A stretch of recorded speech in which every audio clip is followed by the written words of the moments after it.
I am extremely happy and also honored at the same time that I have been given the responsibility to introduce a very distinguished professor, Professor H.K. Goswami.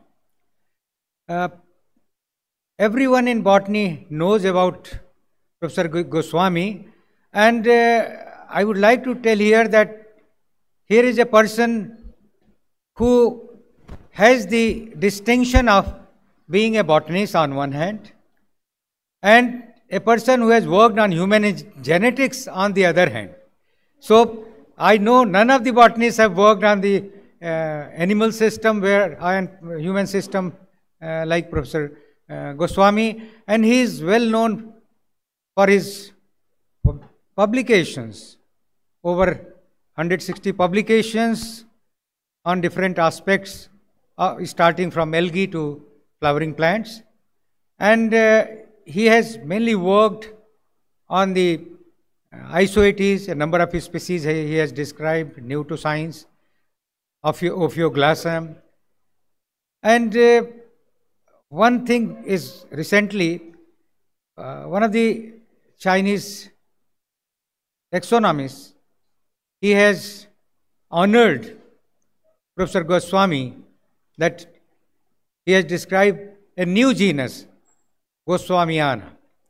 So that is a great credit to him, and he is the person who established Department of Genetics in Barkatullah University, where he was professor and head for a long time, and he is still actively engaged in research, writing excellent reviews and papers in national and international journals.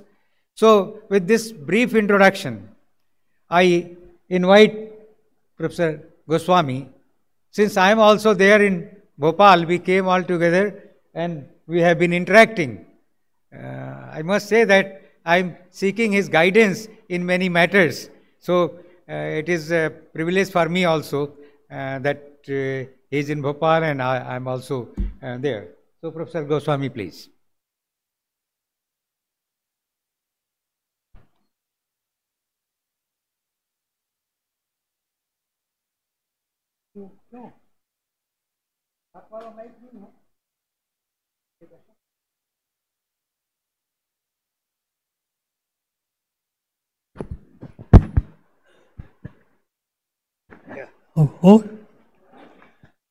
Good morning, and my due respects to all who are in the audience. I must say that Professor Pandey has been very kind to me, and being a good friend, he tries to extend certain things which I wish I could deserve. Anyway, I am fully conscious of the constraint of time, and the topic that I have chosen has to be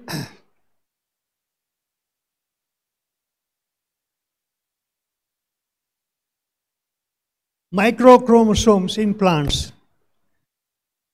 Kindly forgive me, but the background is that in 1970s, I read a paper by T.C. Su, H.S.U. Su, in Houston. He was a Chinese but placed in Houston, that there should be some work on brain tumors by simple chromosome techniques. So I, being a botanist, came in his contact by early papers, and then he asked me that why don't you try the simple squash? I could contact a very eminent neurosurgeon, Professor Dharkarin, and that the tumor tissue was collected by me and fixative and all that. And just like root tip, we did series of studies on chromosomes of man in brain tumors. And it was in 1973, we had reported for the first time the emanation of small chromatin dots and making some of the mosaic cells with less than 46 chromosomes and sometimes hyperploids. With this result, I could also come across small chromatin dots which were frequently present. In those days, Professor Albert Levan in Sweden was working on double minutes, and when I sent my work to him, he said, "These are not double minutes, as you say, but you must not neglect them because they do not appear to be artifacts." My one teacher told me that when you turn the pages of the book, you gather something. Turning pages has got its own value. So when I looked at the past literature, you may not immediately agree, most of the publications on chromosomes had shown those small dots. And I discussed this with examples with G.L. Stebbins in '87 in Botanical Congress in Berlin, and he said that you can pursue it. My simple summary is that I am trying to tell you something which is highly unusual, that the summary is, since 1970 until today, I am busy with those chromosomes which emanate chromatins. It is very difficult to imagine because when you have the mitotic phases, you find that replication goes on and the chromosome goes on and so on and so on. But we have found that most of the chromosomes, sometimes in cycles, do release some chromatin dots. And these chromatin dots are consistently present, but not in definite all cells. In other words, these chromatin dots are lost in subsequent division by the meiotic screening during anaphase movements, but at the same time, there are certain cells which retain them. Now, when a chromatin dot is emanated from chromosome, obviously, it may have some functional genes or redundant genes or just silent genes or just a simple chromatin without any effect. Point is that when a chromosome 1, for example, releases some dot at the telomeric end, it may have different gene than from the centromeric portion from where the dot has come. So what to do? So in those studies, I was in contact, and every year went to South Korea for teaching in Department of Human Anatomy on congenital malformations and human evolution. There I collaborated with some Chinese workers, and they tried to lift off that chromatin dot and sequence it. But that was a theory.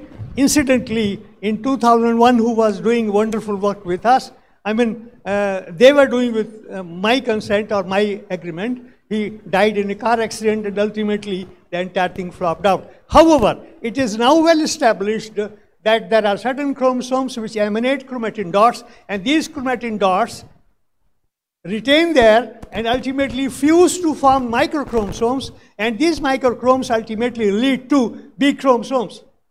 This has been proved by sequencing and different binding methods on human chromosomes related with specific diseases, but in the case of plants, it is very difficult to prove because I have been able to do only when I could have the functional and active laboratory and depending personnel, that it is possible to have the C binding strained with Folgen for DNA staining, but it was not possible for me at least to have different binding techniques. Why U-bound binding? Because when a chromosome is banded and that segment comes out, it can have different colors, it can have different sequences, and so on and so on. So my point is that here, in very briefly, I will try to show you some of the slides. This is all which one, these have already been published. See, these are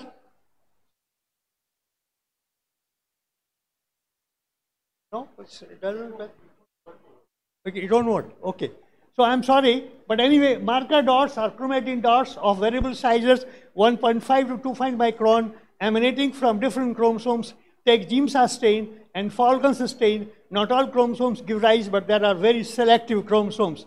And these are the things which I have been doing, and I have tried to. Now, in case of ophioglossom, these Ophioglossacea now has 7 genera, and one of them is Goswamian, and other is, they have changed so many names, but the main point is that even in Ophioglossum, you do come across small dots.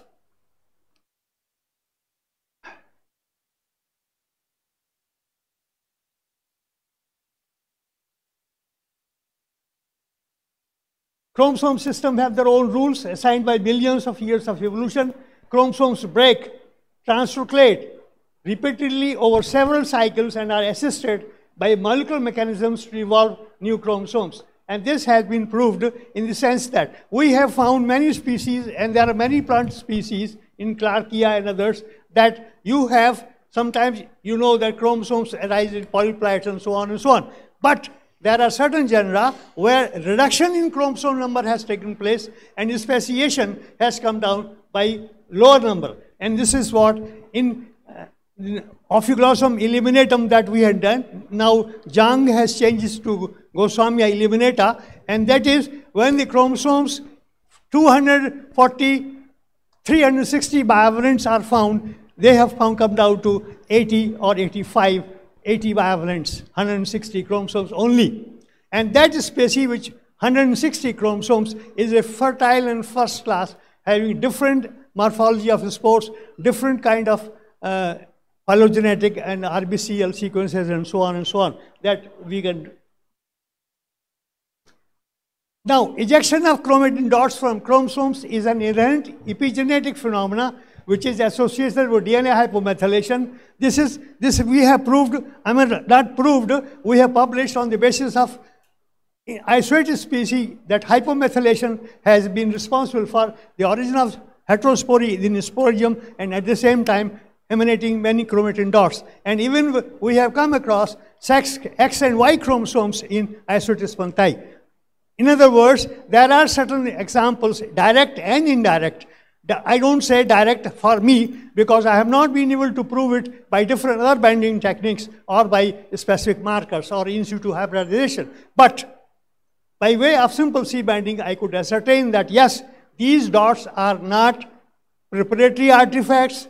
These dots are not due to excessive breakage or some superficial things, or they are not due to stain droplets.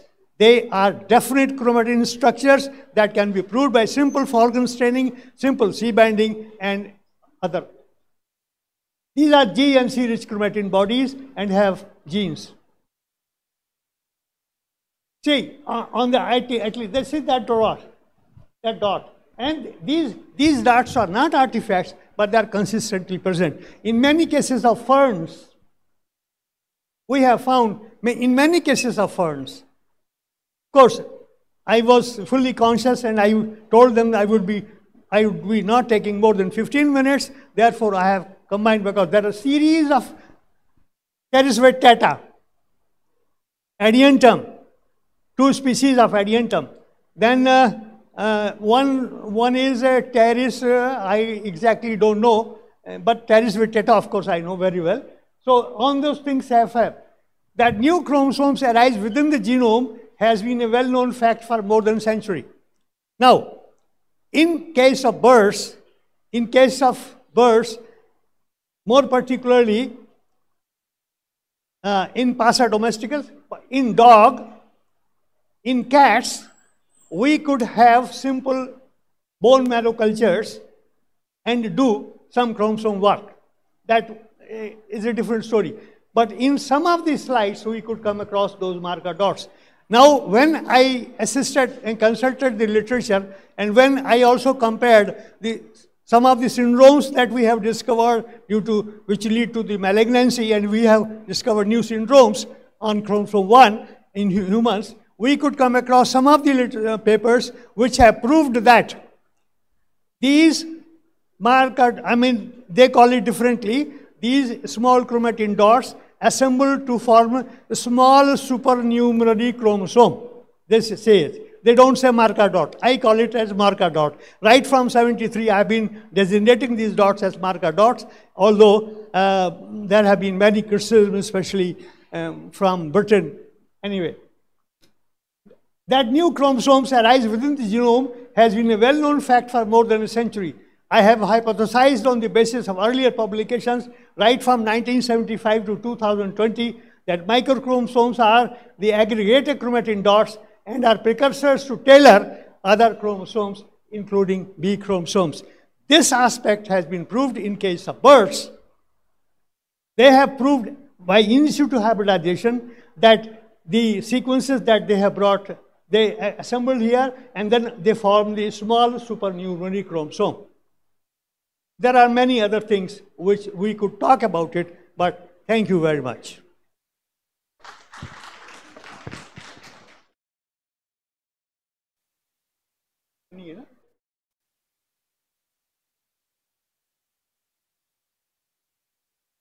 बेटा pointer की व्यवस्था कराओ, pointer होना चाहिए ना ना नहीं काम कर रहा, ठीक कोई बात. If I any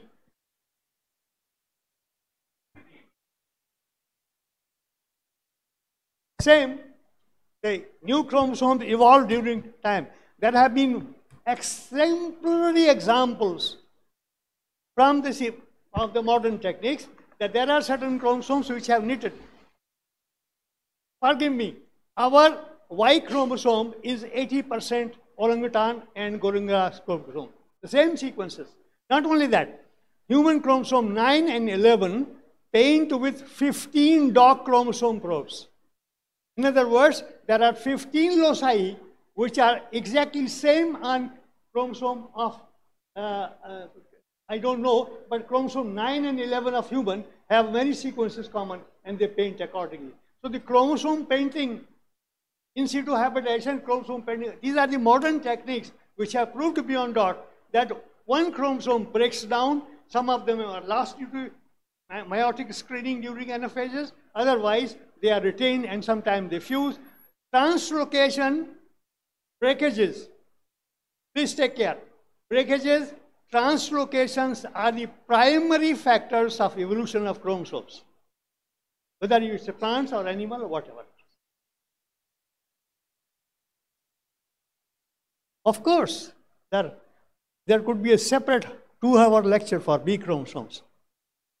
And B chromosomes, Archana Sharma and A.K. Sharma had published long back that they are adapted to, they help in the adaptation of certain plants. For Allium strachyi, they had B chromosomes on the top hill of the Himalaya area, and it had no B chromosome. Then moonzinc particularly had crossed in rye. They also lead to sterility. The B chromosomes are also responsible for, earlier that was thought they are inert, but now we know sequences, and especially in mice and other chromosomes. There is one Camacho from Spain. He has written a huge book and has shown many functional genes on B chromosomes. B chromosomes have a lot to pay. And what I say personally, it is a repository of genes which are not to be lost in evolutionary process strategies. B chromosomes, as I told you, I am terribly devoid of facilities, but have enough ideas. So the question is, ideas don't work unless you work for it. So the main question is that why I openly say that younger people, you can find out some of the techniques and develop chromosome work with modern facilities, I mean modern approaches, so that you can really find out. It's an excellent piece. X and Y chromosome.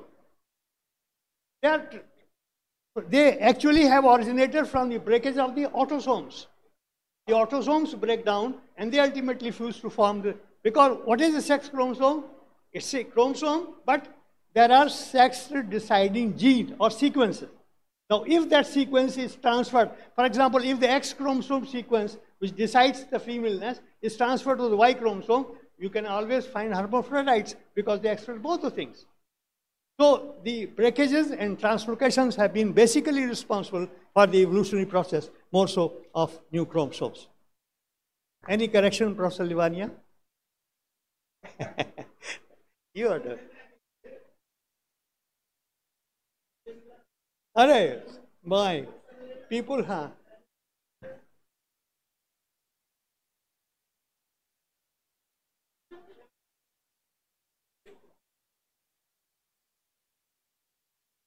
Ah. D. Jones, yes. D. Jones. I met him, yes.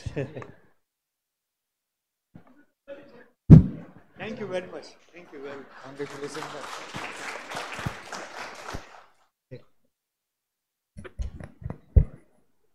Is a quality of a great teacher that he can deliver a talk within 15 minutes or he can take hours together. So, Professor Goswami has completed his talk within 15 minutes and he has cited an example for other speakers that whatever we want to convey, we can convey it within 15 minutes or 20 minutes. So I congratulate Professor Goswami for wonderful lecture, and you have already seen that with 2-3 slides he has already given the idea that how the chromatin dots and aggregate and how they become microchromosomes and how this has become a very, very important study, and many of the young students who are sitting in the audience, they may not be knowing that Professor Goswami and his group published for the first time highest number of chromosomes in Ophioglossum reticulatum. So he deserves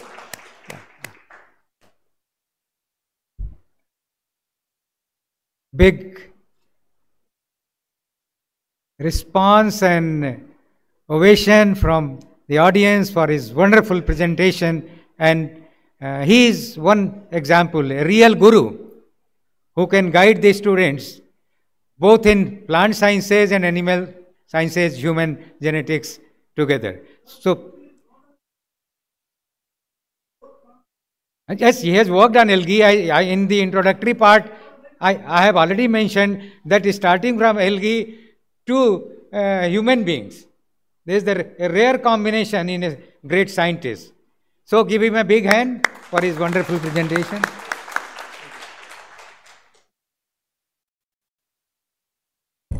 Thank you, Pandey sir, for sharing the session, and my gratitude to Professor Goswami to deliver his lecture, and probably he might have rekindled the interest for B chromosomes. Before I call upon the next speaker, I have an announcement to make. Those of you who require travel assistance for transport should speak to Dr. More. You can call him, you can meet him personally in the Department of Botany, or you can WhatsApp him and he will arrange the transport for you. Now, may I call upon Professor P.C. Trivedi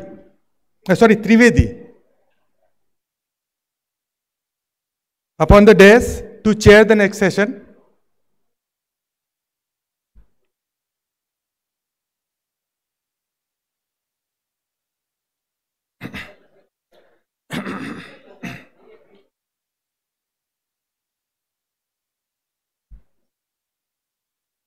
Welcome, sir. Please.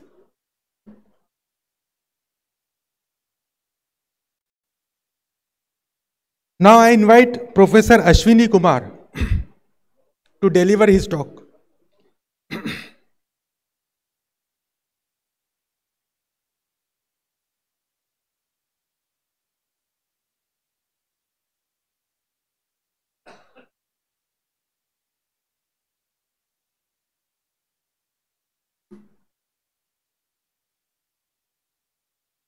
Professor Tripathi will introduce our speaker to us.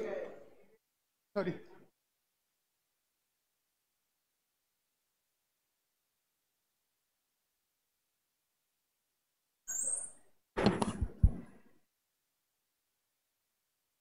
I am happy to introduce, although you all know about Professor Ashwini Kumar, one of the distinguished scientists of our country, and he has served in the University of Rajasthan as professor. You will be surprised to know that he was selected as IPS officer just after MSc, but he chooses to become a professor in the university. And he is a Humboldt fellow. Every year, still he is visiting Germany for academic purpose. He has published more than 200 research papers, guided more than 35 PhD students. And he is well known for his contribution on biofuels particularly. He has done extensive work and also completed many major projects given by different funding agencies. A good teacher, researcher, and a good human being. This is very good quality of Professor Ashwini Kumar. और सालों से हम जानते हैं अश्विनी कुमार जी को, तो 20 साल पहले भी अश्विनी कुमार जी इसी तरह कॉन्फ्रेंस में आते थे, और आज 20-25 साल बाद भी आप देख रहे हैं कि ही इज 75 years old. मित्रों, बुलंदियों पर पहुंचना कोई कमाल नहीं है, बुलंदियों पर ठहरना कमाल है. Still he is active and at the top of affairs. So this is a good indication. Now I do not want to waste the time and invite Professor Ashwini Kumar for his lecture. Professor Kumar. Thank you very much, Professor Trivedi, for very kind words. Yes, I was selected in IPS, but my father did MSc Botany in 1943 from Allahabad University, and it was great inspiration for me to remain in botany. And my Guru Bhai, Professor U.C. Lavania ji is there. He is always source of inspiration. So I begin my talk. Professor N.K. Dubey, President. Professor Lavania sir. Professor Sheshu Lavania, Secretary. Varsha Nathan, Organizing Secretary. Professor Manorachari, Professor Bhatnagar, Professor Pandey, Professor Trivedi, Professor Yadav, Professor Amita Pal, and distinguished scientists and guests. First of all, I congratulate Professor Varsha Nathan for international conference along with IBS on synergy in plant science and sustainable future on the sidelines of IBS. And I also congratulate her to invite Professor Atul Vaidya from Director NIRI, and he rightly pointed out reclamation of degraded land beside waste utilization. And Professor Prasad, there is a very good biotechnology department. If you have a chance, you can visit there. Biotechnology, and then Dr. Mao, Professor Prerna, they lightened my work on the problems of climate change. Now, may I have the first slide? Net zero global pathway to keep 1.5 degree. Can I sit? Can I have a mic and sit? I like to sit, and if it's possible. So, first of all, you can sit here. I want to sit here. Kursi aage karte ho, mic. You will pardon me that I cannot stay for a long time. Thank you very much. So the first question is, what is net zero? In 2015, in Paris conference, it was decided that if you want to achieve 1.5 degree temperature, then it has to be net zero emission. Next slide, please. You change this slide. Now, there is a close relationship between climate, food, biotechnology, and energy. Next slide, please. This slide was shown by Dr. Pereira yesterday, and you just see it very carefully. It is for the younger generation. You just see that 1950, between 2000 and 2020, the temperature has risen from below 1 degree to 1.4 degree. I will explain what does it mean. Next one, please. Different agencies of United Nations have been working on these problems, and they are making the suggestion and making reports. So their 6th report reveals that we will not achieve 1.5 degree, we will go beyond it. There are global risk report, and one very big event which happened in India and which is less reported in newspaper.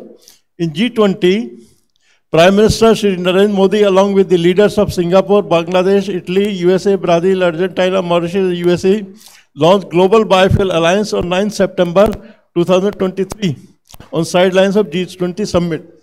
We'll discuss it more further. Next one, please. Yes. Whenever I deliver my lecture, I always ask, what is my age? So people say 78 years. Then I say, no, my age is 22 years. And what is your age? Not 22, your age is 78 years. Age is what is left, supposing we are 100 years. So my lecture is not for myself. We are living in Amrit Kal. We have lived the best period of time environmentally, but it is for the people who are born now and who will face the music. For Ashwini Kumar, it is delivering a lecture in a conference, which I've been doing for a long time. But for you, it is a reality which you will face when the 70-year people will not be there. Because most of the rulers are, Shahenshah belong to this era, but most of the sufferers belong to the other era. Next one, please. This year, one of our colleagues went to Switzerland, and she reported that Switzerland was hot in the summer. Europe faced such a hot climate in September 2023. Next one, please. 2023, the warmest record of the large margin. This is 2023. Next one, please. Ocean temperature, 2023, August. Next. Summer heat, 2023. And next, ocean temperature. The sea surface temperature, you just see what it was in 1991 and what is in 2023. Ocean temperature is rising, air temperature is rising, surface temperature is rising, and it is leading to a condition where human being may not survive. Next one, please. Arctic are melting. This is Arctic Sea concentration September 2023, and it is less by millions of square miles. You just see the red line indicate what it should be and what it is at present. Next one, please. Extreme months have pushed 2023 into dubious honor of first place on the track to be warmest year of 1.4 degrees centigrade. According to Paris Climate Summit, by 2100, it should be 1.5, but it is already 1.4 degree. See the alarming situation. Promoting sustainable development and combating climate change have become intertwined aspects of energy planning, analysis, policy making. Energy account for 2/3 of total greenhouse gases. So, energy sector is the central player in effort to reduce emissions and mitigate climate change. Next one, please. It is for my younger colleagues and scholars. What are greenhouse gases? Many times people confuse what are greenhouse gases. And greenhouse gas major is carbon dioxide, methane, nitrous oxide, then hydrofluorocarbons, perfluorocarbons, sulfur hexafluoride, and nitrogen trifluoride. They absorb terrestrial radiation leaving the surface of Earth, and when the radiation is going back to the atmosphere, they prevent it and cause a greenhouse effect. That is how this result in increase in temperature. Next one, please. Some of the CO2 release is absorbed by ocean and land, but most of the CO2 is released. Next one, please. From 1850 to 1900 to 1950, when we were born, almost, see the level of CO2. And now the CO2 level has gone to 400. And after making this slide 1 year ago, this is gone to 420. So 20 ppm CO2 increase has taken place within a span of 4 or 5 years. Methane is increasing and nitrous oxide is increasing. So these are greenhouse gases which keep our environment warm. Next one, please. See, United Nations had given great efforts, and to keep net zero, we need to emit our emissions to zero level today. This is not possible. So the people agreed that by 2050, we should make it net zero. So nationally determined contributions range. Every nation has to say that out of this much gigabyte emission, how much we are going to reduce it. So as far as, next one please. This slide was shown yesterday by Pereira from IPCC, and I'm producing it with permission. So global warming level are today, world is at 1.4 degree. Now world at 2 degree, world at 3 degree, and world at 4 degree. If no measures are taken, the world is going to be 4 degree, and if Rajasthan temperature is 48 degree today, it will be 52 degree, and I don't think at 52 degree anybody will survive. So it is a question of our survival by 2100, and more so for the younger generation, they have to ensure that policies are implemented. Next one, please. The major carbon is coming from oil, coal and gas. These are the fossil fuel which are producing major carbon, and energy source, and hydropower, nuclear, wind, and other biofuels are less pronounced for energy production. So, global CO2 production has to be reduced. Next one, please. Always, whenever a lecture is given by our politicians, they say that these big countries develop themselves with using energy, all the energy on the earth, and now they are asking the poor country not to use energy. So if we have to achieve 5 trillion economy, the energy has to be used. And if population is growing, the energy level has to be increased, and economic growth and development, a large portion of which comes from fossil fuel. Today we are economically more viable, and we are having big cars, and people are multiplying. So the more energy needs are coming, and these energy needs are coming from fossil fuel. The level of greenhouse gases has been rising continuously, and in 2017, greenhouse gas concentration of CO2 are to 405, and today it is 420. Renewable sources of energy, including biofuel, have promising future. We have been working on biofuel starting from 1982. Next one, please.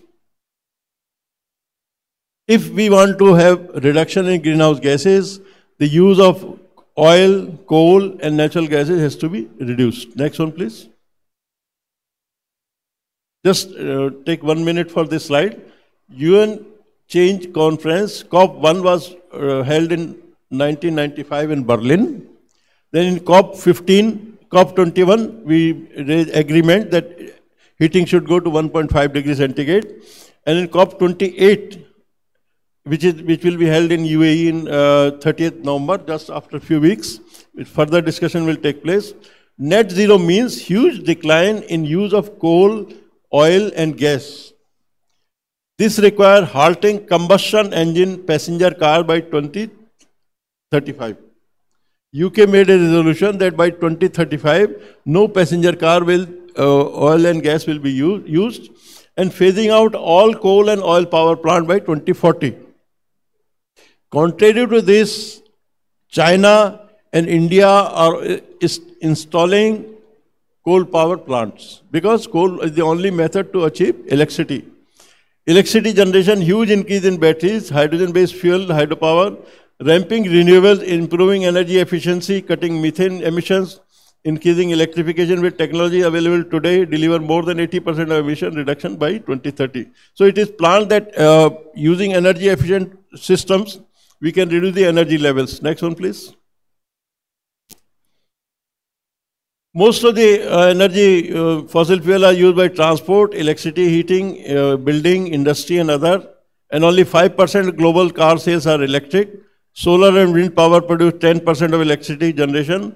Unabated coal and natural gas and oil account for 60% of total electricity generation, which has to be reduced, and fossil fuel amount 80% of the total emission. So fossil fuel have to be reduced and replaced. Next one, please. This is each square represents a country scaled by its emission. United Nations, Russia, China, India are biggest emitters. And G20 countries, meeting was held recently, cause 80% of fossil fuel, greenhouse gases. So they have to somehow reduce. India is causing 7.32. India is going to be 5 trillion economy very soon. But at what cost? If our global greenhouse gases will go on increasing and people's survival will go decreasing, what will be use of 5 trillion? Nowadays, it is very common that a young fellow fell down and he just died. So it is because of pollution. So somehow we have to put a balance. And next one, please.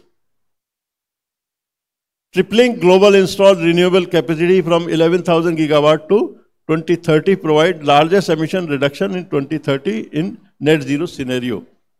Next one, please.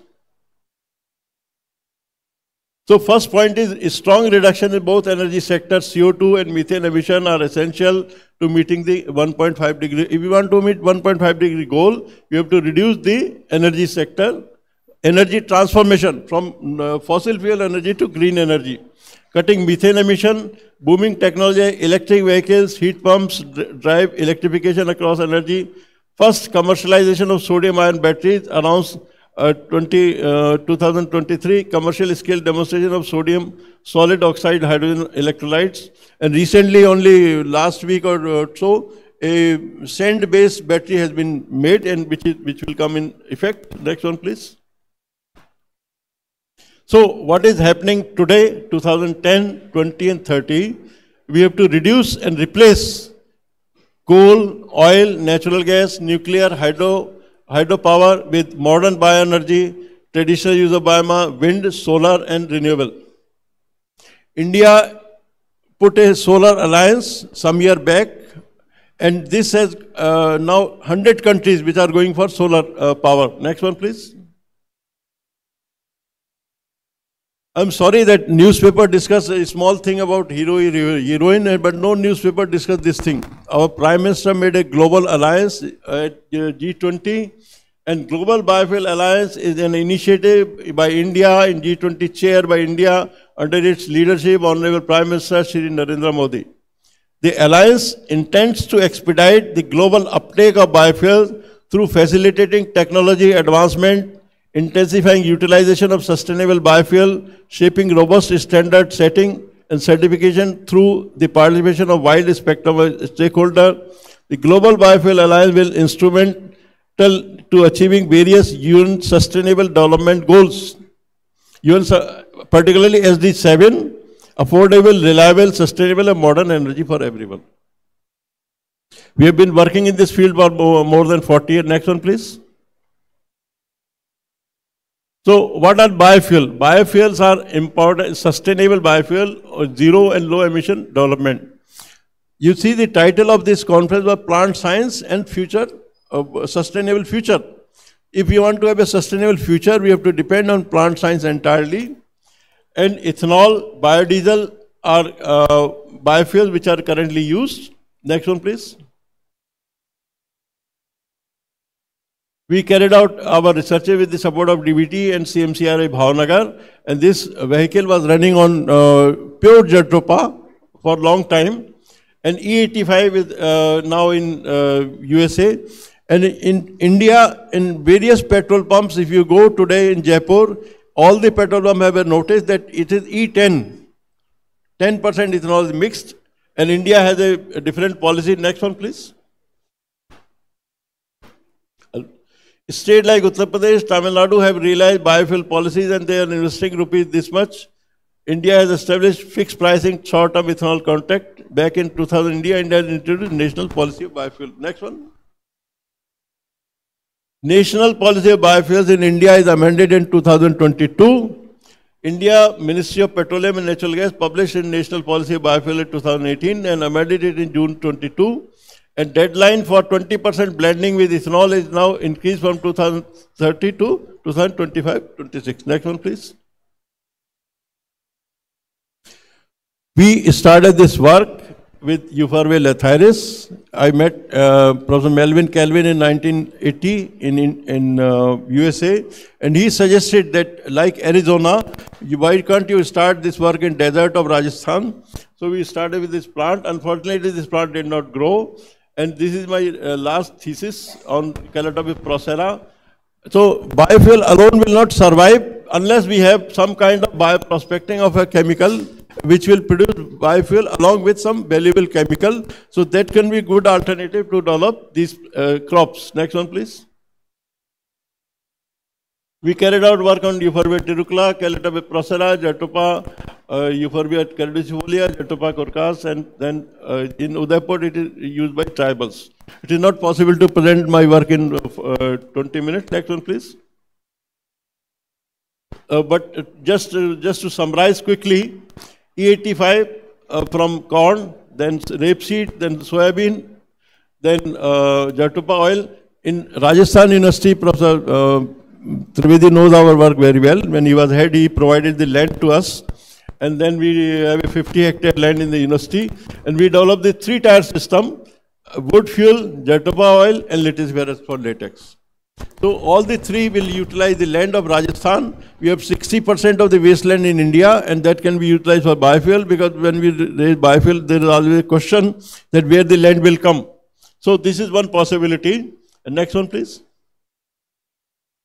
It is not possible to give all the details. So these 2 books we have written, compiled with our work, Biofuel Greenhouse Gas Mitigation in 2018, and Climate Change Photosynthesis Advanced Biofuel in 2022. I request Professor Nathan, Varsha Nathan, I will provide her copy of these books, or you can send me email and I will share with these books with you. Next one, please.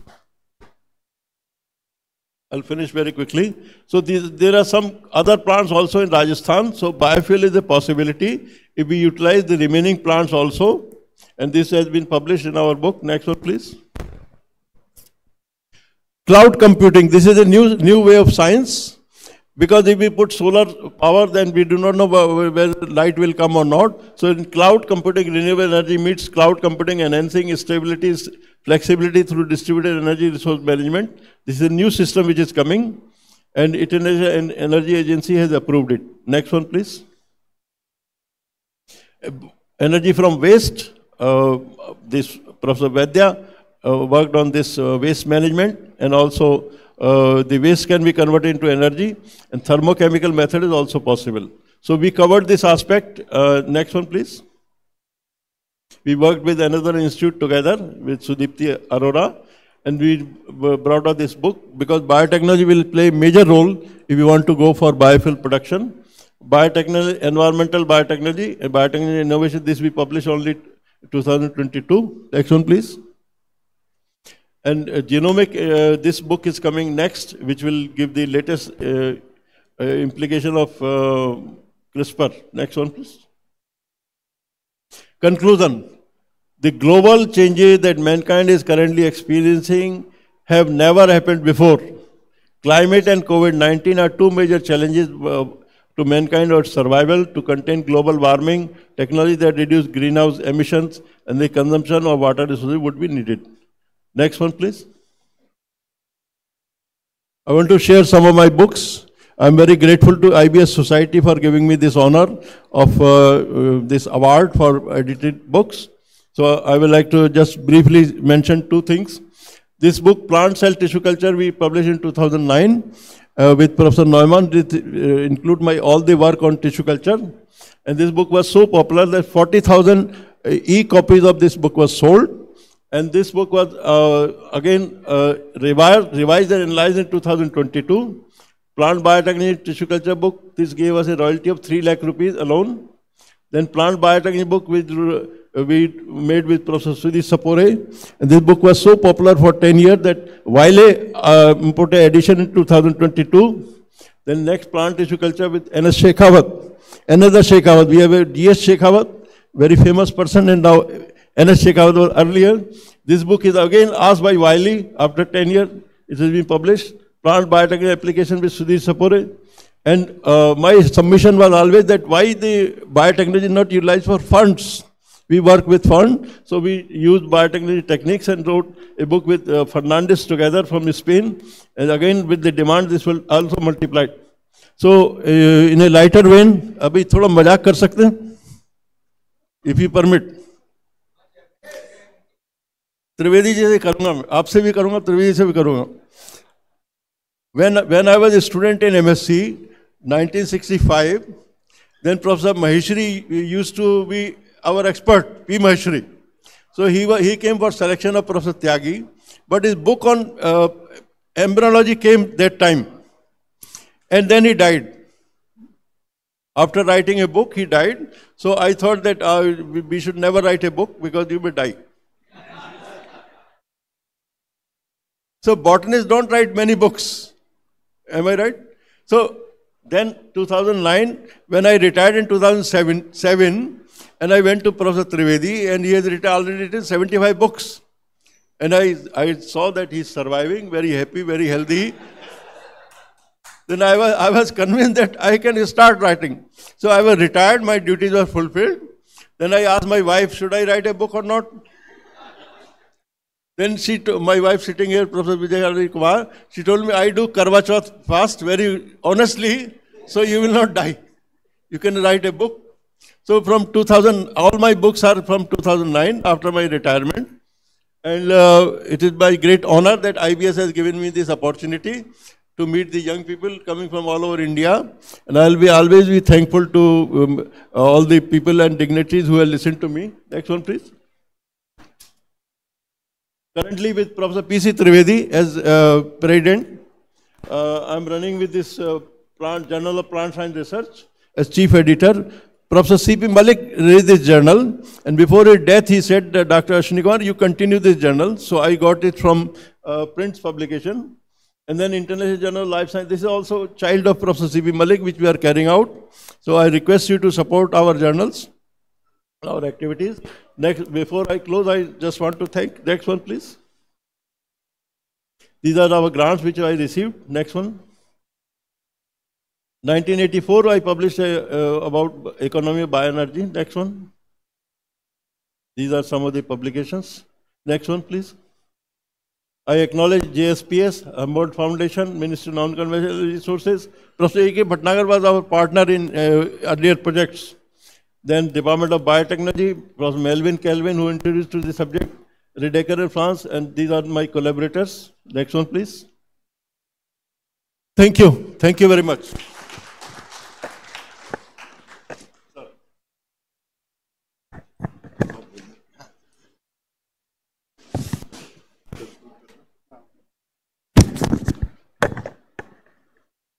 Thank you, Professor Ashwini Kumar, for scholarly presentation on climate change and its effect. And he has given warning to all of us that how the future will be due to global warming and use of different types of natural fuels which we are using. बहुत अच्छी बात बताई doctor साहब ने. Because we are responsible for all these things. We are passing through 6th mass extinction, and because of this climate change, that process is becoming very fast. So, कौन responsible है? We human being. तुम जो चाहते तो हालात बदल भी सकते थे. तुम जो चाहते तो हालात बदल भी सकते थे. तेरे आंसू मेरी आंखों से निकल सकते थे, मगर तुम तो ठहरे ही रहे झील के पानी की तरह. दरिया बनते तो बहुत आगे निकल सकते थे. और इस कॉन्फ्रेंस के बाद में आपको कहना पड़ेगा कि हम हैं दरिया, हमें अपना हुनर मालूम है, जिस तरफ निकल जाएंगे रास्ता बना लेंगे. You have to make your own way. Otherwise जिस तरह से फास्ट मास एक्सटेंशन हो रहा है, वी आर गोइंग थ्रू, तो आदमी नहीं रहा. जिस तरह का मुझे महात्मा बुद्ध याद आते इस समय. महात्मा बुद्ध ने जब 40 डेज तक उपवास किया और उनको एनलाइटमेंट हुआ, उसके बाद में उनको पूछा कि दुख का कारण क्या है, तो उन्होंने बताया तृष्णा, greed. We should know the difference between necessity and greed. अभी हम जो आवश्यकता उससे ज्यादा यूज कर रहे हैं because of our greed. So if you know the difference between this two things, then this process will be slowed down, जैसा डॉक्टर साहब ने बताया. और डॉक्टर साहब तो कह रहे हैं कि पहचान छोड़ करके, आपने देखा उनका contribution, he still busy in doing writing books. So he saying that जर्रों में रहगुजर की चमक छोड़ जाऊंगा, जर्रों में रहगुजर की चमक छोड़ जाऊंगा, पहचान अपनी मैं दूर तलक छोड़ जाऊंगा, खामोशियों की मौत गवारा नहीं मुझे, शीशा हूं टूट कर भी खनक छोड़ जाऊंगा, अपनी पहचान छोड़ करके. So this is inspiration for younger generation that he is working for whom? For the society. और सब लोगों के लिए कार्य कर रहे हैं. So you should also be energetic, work hard. काम करो ऐसा कि पहचान बन जाए, काम करो ऐसा कि पहचान बन जाए, और हर कदम चलो ऐसा कि निशान बन जाए. इस जहां में जिंदगी तो सभी जी लेते हैं, जिंदगी ऐसे जियो कि मिसाल बन जाए. Thank you very much sir. Thank you sir. अभी बहुत टाइम है चरक छोड़ने में, थोड़ा टाइम रखें, थोड़ा इंतजार करें. भाई साहब जरा पकड़ लेंगे. Hello.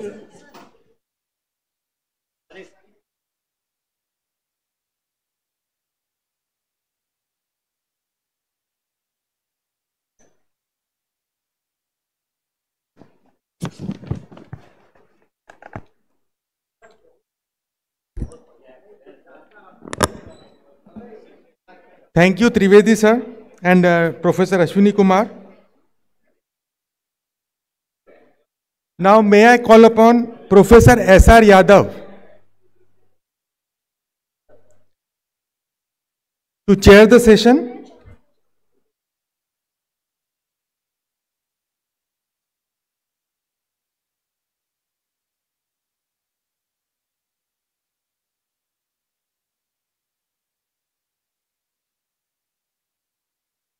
So please, sir, welcome.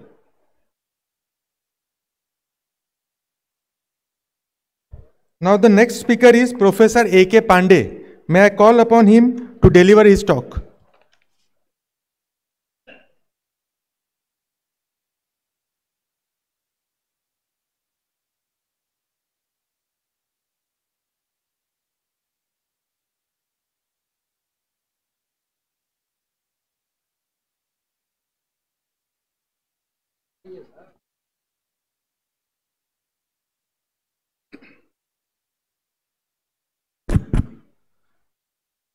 Good morning to all of you.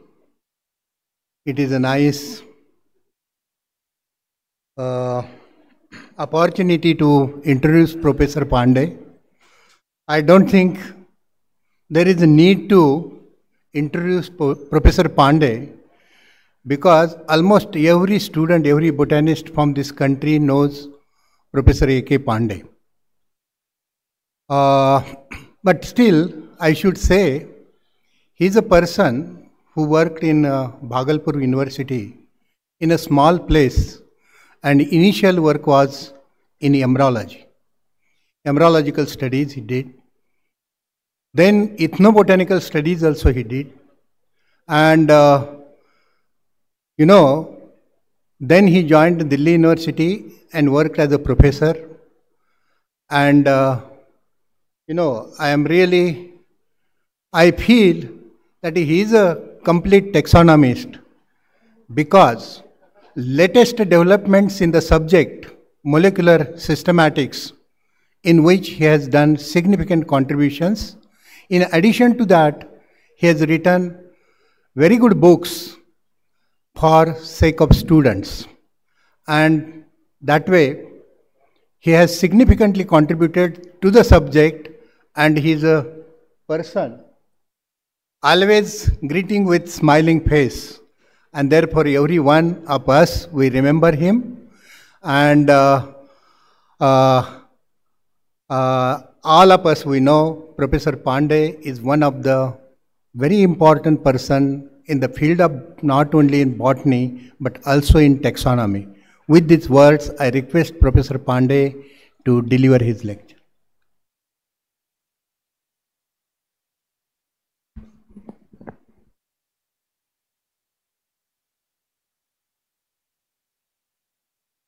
Honorable Chairman of the session, Professor S.R. Yadav,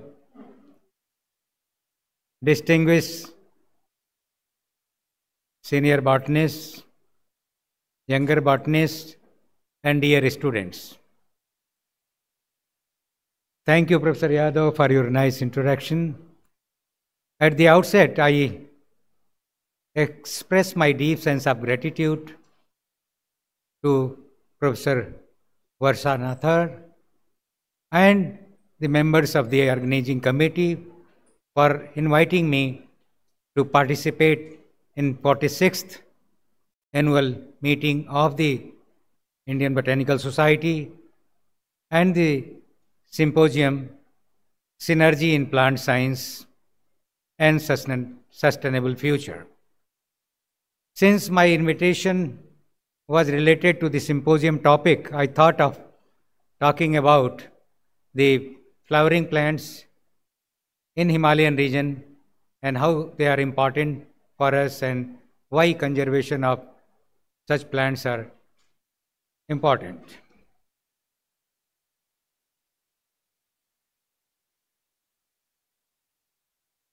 We all know that India is one of the biodiversity rich zones in the world, and starting from sea level to the highest mountains, we have different ranges.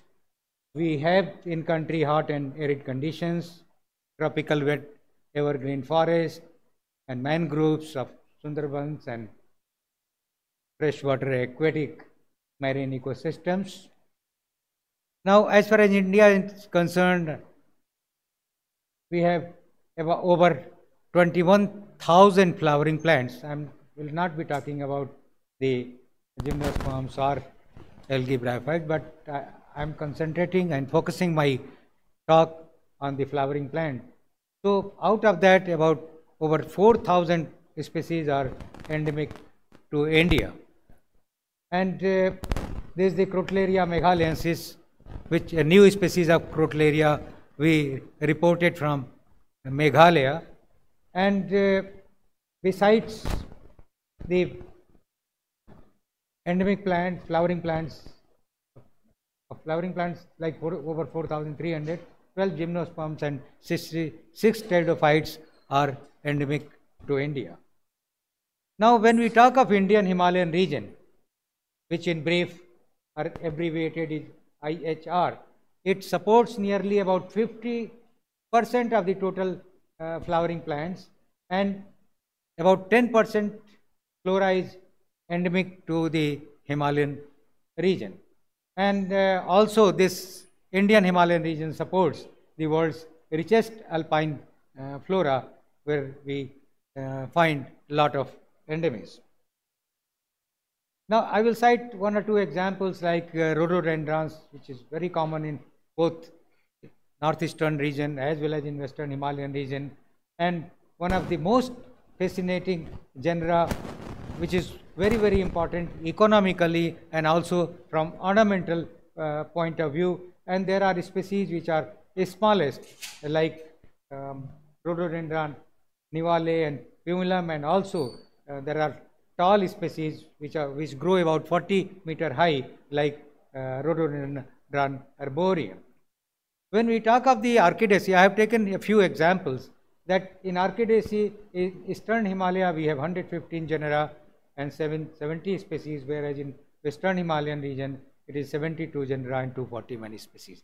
Now, all these estimates, every day in some part of the countries, some taxonomists are describing new species or new varieties, and so the number may go up. And similarly in orchids, we have the beautiful orchids like Paphiopedilum and Cypripedium and others, and naturally these plants are beauty in nature and not to be harvested.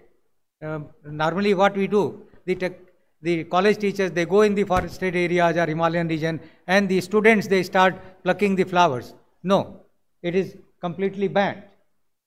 When we talk of the human dependency on bioresources, and when we are talking of sustainable development, there is a lot of over harvesting. Normally, I will not use the term over exploitation, but over harvesting of the natural resources, and therefore a large number of species are becoming rare and threatened and endangered as well. Now, what are different factors which are threat to the Himalayan biodiversity that at the top is the global climate change, we all are aware. Then the changes in the habitats, land fragmentation and construction of road, dams, and then also human induced changes,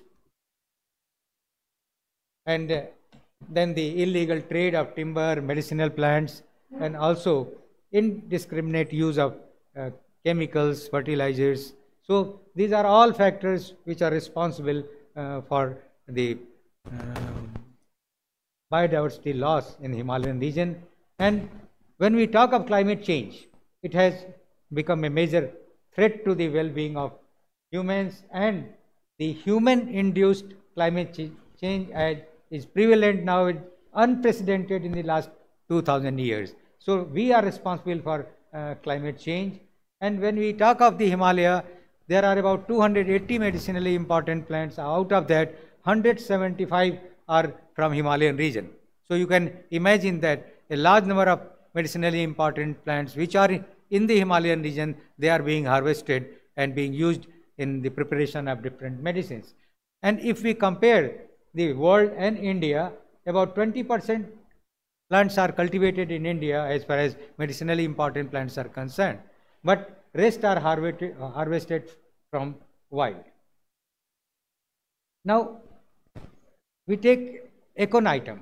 You know, in homeopathy and other pharmaceutical preparations, aconitum is an important species. There are 26 species and 2 varieties, and 8 species are confined to Western Himalayan region, whereas 15 are in the Eastern Himalayan region. And this aconitum ferox and aconitum heterophyllum, the athis and others are medicinally very, very important. Other medicinally important in the Himalayan region is Valerina jatamansi, Berberis aristata, and others, and also Podophyllum hexandrum, which is medicinally very, very important. Now, it is important that we should select, when we are doing taxonomic studies, we should select certain genera which are medicinally important, and also some of these species may be endemic and need conservation. So when we started working on the genus Inula, in the flora of India, 20 species of Inula are reported, but after our taxonomic revision, we have reported that there are 12 species of Inula, and 2 are endemic to India, and rest 8 species are transferred to genus Duhaldia. And similarly, the Sasaria ovulata and Dolomia costus, these are in Uttarakhand, the Brahma Kamal, Fen Kamal, these are used for worshipping the Lord Shiva, and also these are medicinally important. And earlier it was reported there are 61 species of Sasaria, but after our taxonomic revision, we have reported that there are 54 species. Kasana and myself made taxonomic revision. So another important genus in the Himalayan region is Panax, or what we call ginseng, which is found in the northeastern region. And you can see here earlier in flora only 1 species was reported, Panax pseudoginseng. But after our work on the molecular taxonomy of the genus Panax in India, supported by Department of Biotechnology, we reported other species as well. And you can see here there are species which are Panax asamicus, bipinnatus, and Panax arunachalensis, and so on. Now, the conservation of this Panax is very, very important, because people are going in the forested areas and uprooting the plant, collecting the rhizomes and throwing the upper part in the as such. Another important thing is the new species. It is important whenever you are going in the forested areas, you will get, you may get new species, and we have also reported this species Meghalayensis. Now, there was a all India coordinated project, prevention of extinction of improving conservation status of threatened plants. And when I was in Delhi University, 4 plants were given to us to propagate about 5,000 plants and reintroduce in nature, because these plants are they are disappearing from their natural habitats. So it is very, very important that species reintroduction is to be done. In Astvarga, we have 8 plants which are important. Out of that, the lilium, crepidum, malaxis, all these are orchids. And again, we took habenaria also, it is one of the Astvarga plants. Then lilium polyphyllum, this is important. We collected and prepared the plants through traditional methods also and through tissue culture methods, and the plants were introduced in Uttarakhand region. And also Pictosporum eriocarum, another important, and this threatened plant is the endemic to that Uttarakhand region. And ultimately we also propagated a large number of plants and reintroduced in Uttarakhand.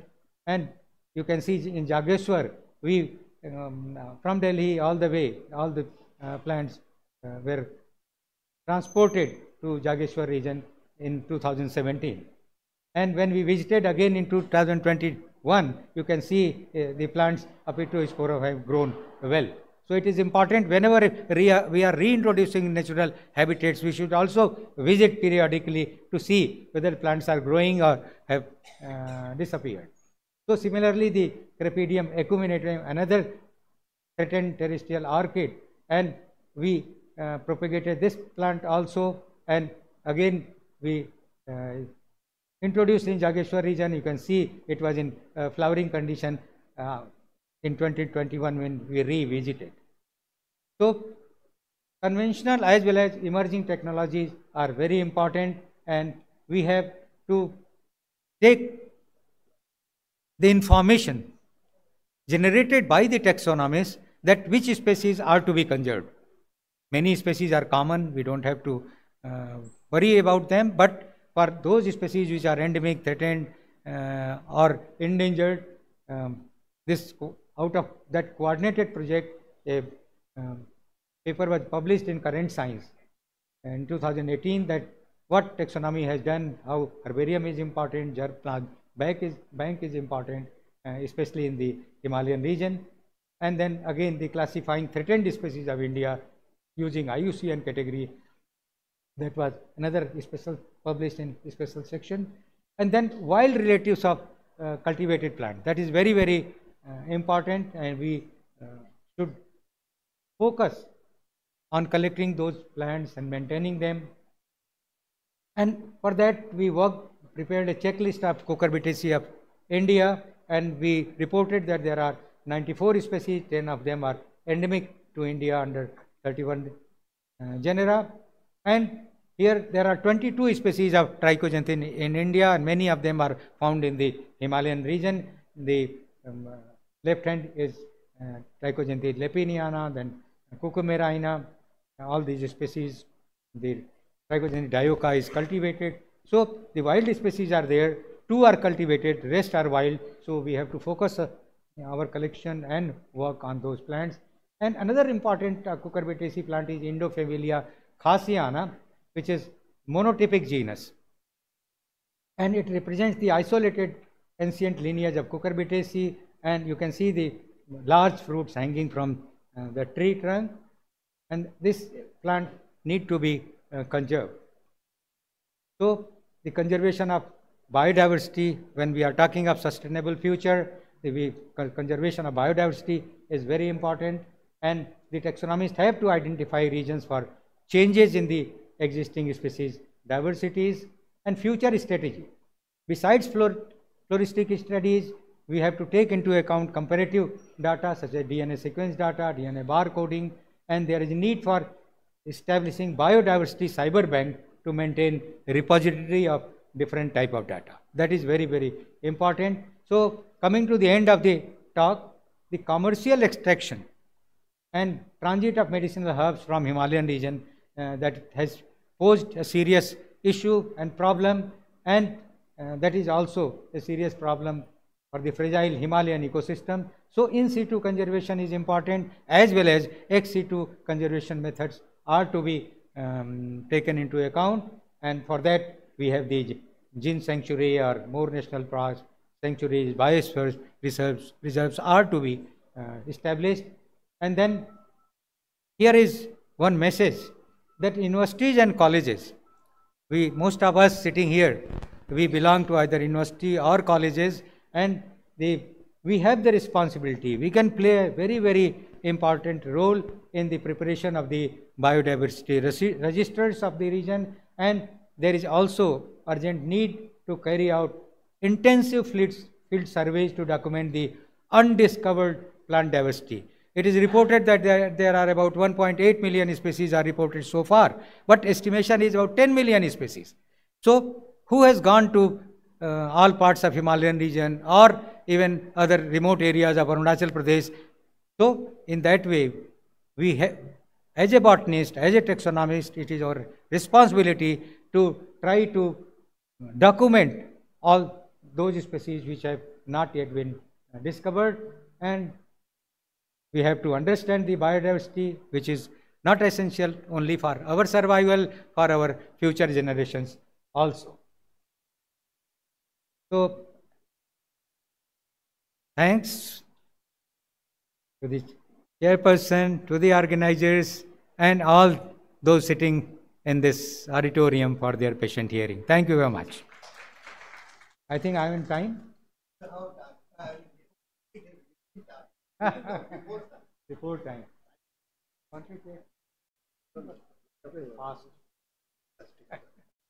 Your mobile, sir.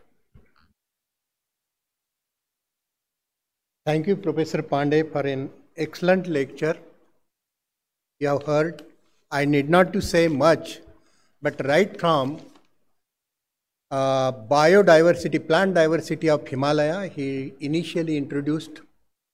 Then he also talked about documentation of biodiversity, right, which is a very important aspect. Then he came to bioresources, which is very important. And then, every aspect he has covered. Young students should take up such a programs. Conservation of biodiversity, probably it is the most important topic today. And in different regions, you are from different regions of the country, what message he has given, that each region has some critically endangered species and you can take up work on their conservation. Reason is, once any genome is lost, you cannot bring back by any means. And that is what message he has given to all of us. In addition to that, academic works, as well as he talked about orchids, medicinal plants, and especially wild relatives of cultivated plants. With changing climate, we need to give new crops, we need to, and we have to go to our wild relatives of cultivated plants. So try to understand what messages he has given. Although its lecture was for 15 minutes, work will be for lifetime. And that way, really, I am very much thankful to you for covering all the issues related to botany, especially biodiversity, its utilization and conservation. Thank you very much, sir, for your excellent lecture. Thank you very much.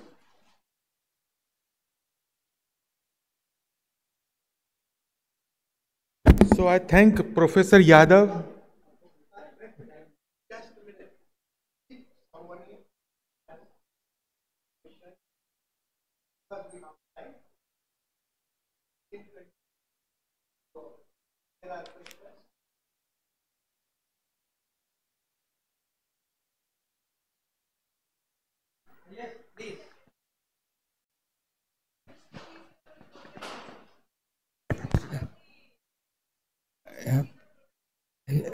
Yes, that also, and 15 days back we have published another species of Crotalaria from Andaman, from Nicobar Island, Crotalaria nicobarica, published in Nordic Journal of Botany. So we will provide you seeds not only of the Crotalaria megalaensis.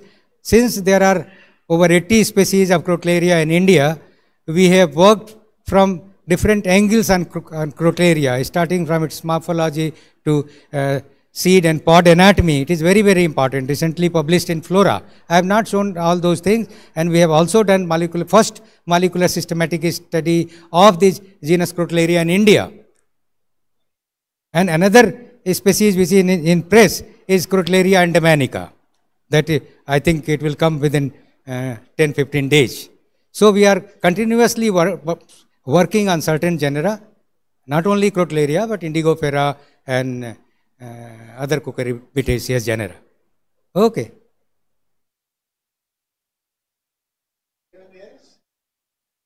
Thank you, Professor. Thank you.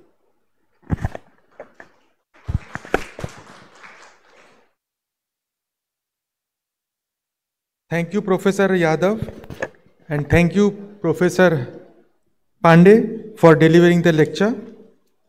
Now, may I call upon Professor S.M. Reddy to chair the next session.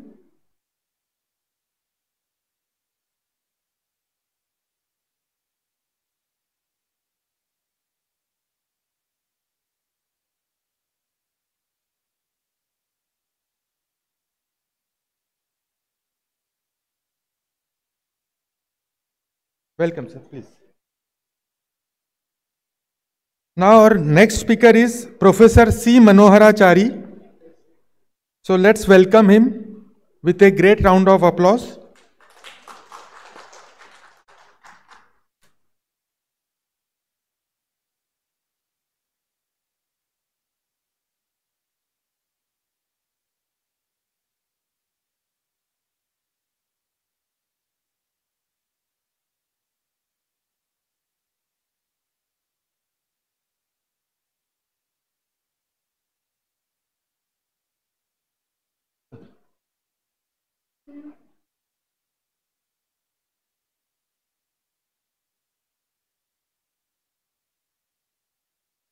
Good morning to all of you.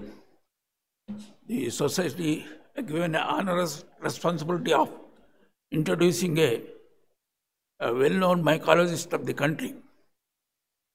Incidentally, he is my closest friend, and we started our service at the same time. And he himself describes as a tiny fungus, but is a encyclopedia of fungi. You show any fungus, you will instantly identify and give the history of the fungus. So that way, we have a great pleasure to introduce the speaker. Professor Manoharachari is a head of the department of Osmania University, and he was a director for different projects. He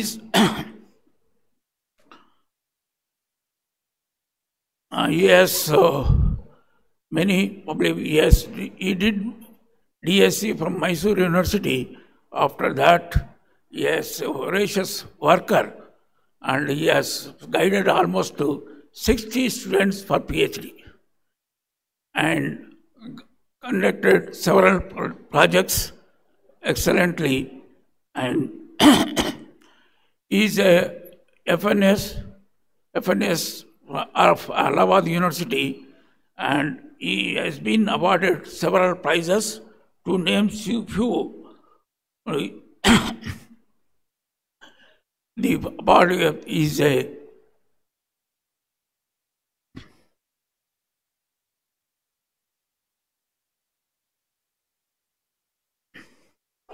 and he written several monographs on fungi and worked the different fields of fungi.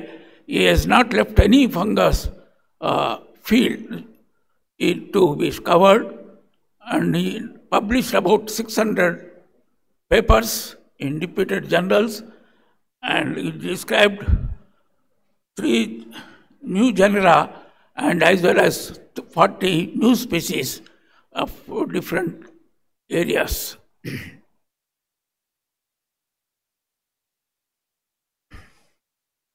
He is a project leader of different funding agencies, and successfully completed the different projects, and he was a member of the DBT, DST, Environmental Science, and other CSIR, AIBC, and he formed the team worker of different funding agencies.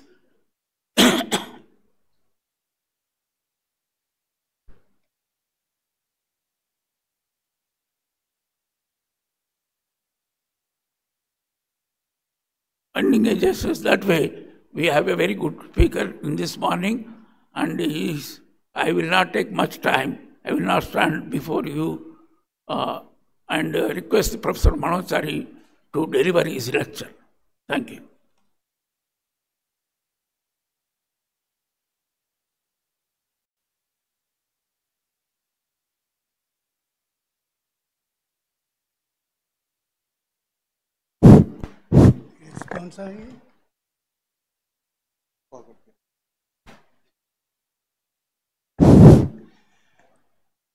Good morning to all of you. At the outset, I would like to place on record my grateful thanks to Indian Botanical Society and Dr. Varsha Nathar, the organizing secretary, for having given me this tiny fungus an opportunity to be with you this morning. This is the topic that I have chosen: synergies in plants and rhizomicrobiome. Synergy is a process in which many substances cooperate to reach and have a combined effect, and that are greater than some of the other effects. And these effects can be found in the form of interaction between the plants and microbes, the herbal products, and as well as drugs and biochemical compounds and metabolites, so on and so forth. So this is the essence of the synergy, and my topic will be rhizomicrobiome, because it is the interaction between the plants and the microbes, and that led to establishment of rhizomicrobiome in the root region. Now, coming to this point, before this, I have to tell you that we have two senior-most botanists, Professor Goswami, and who are aged, and Professor S.M. Reddy, who are above 80. I seek their blessings.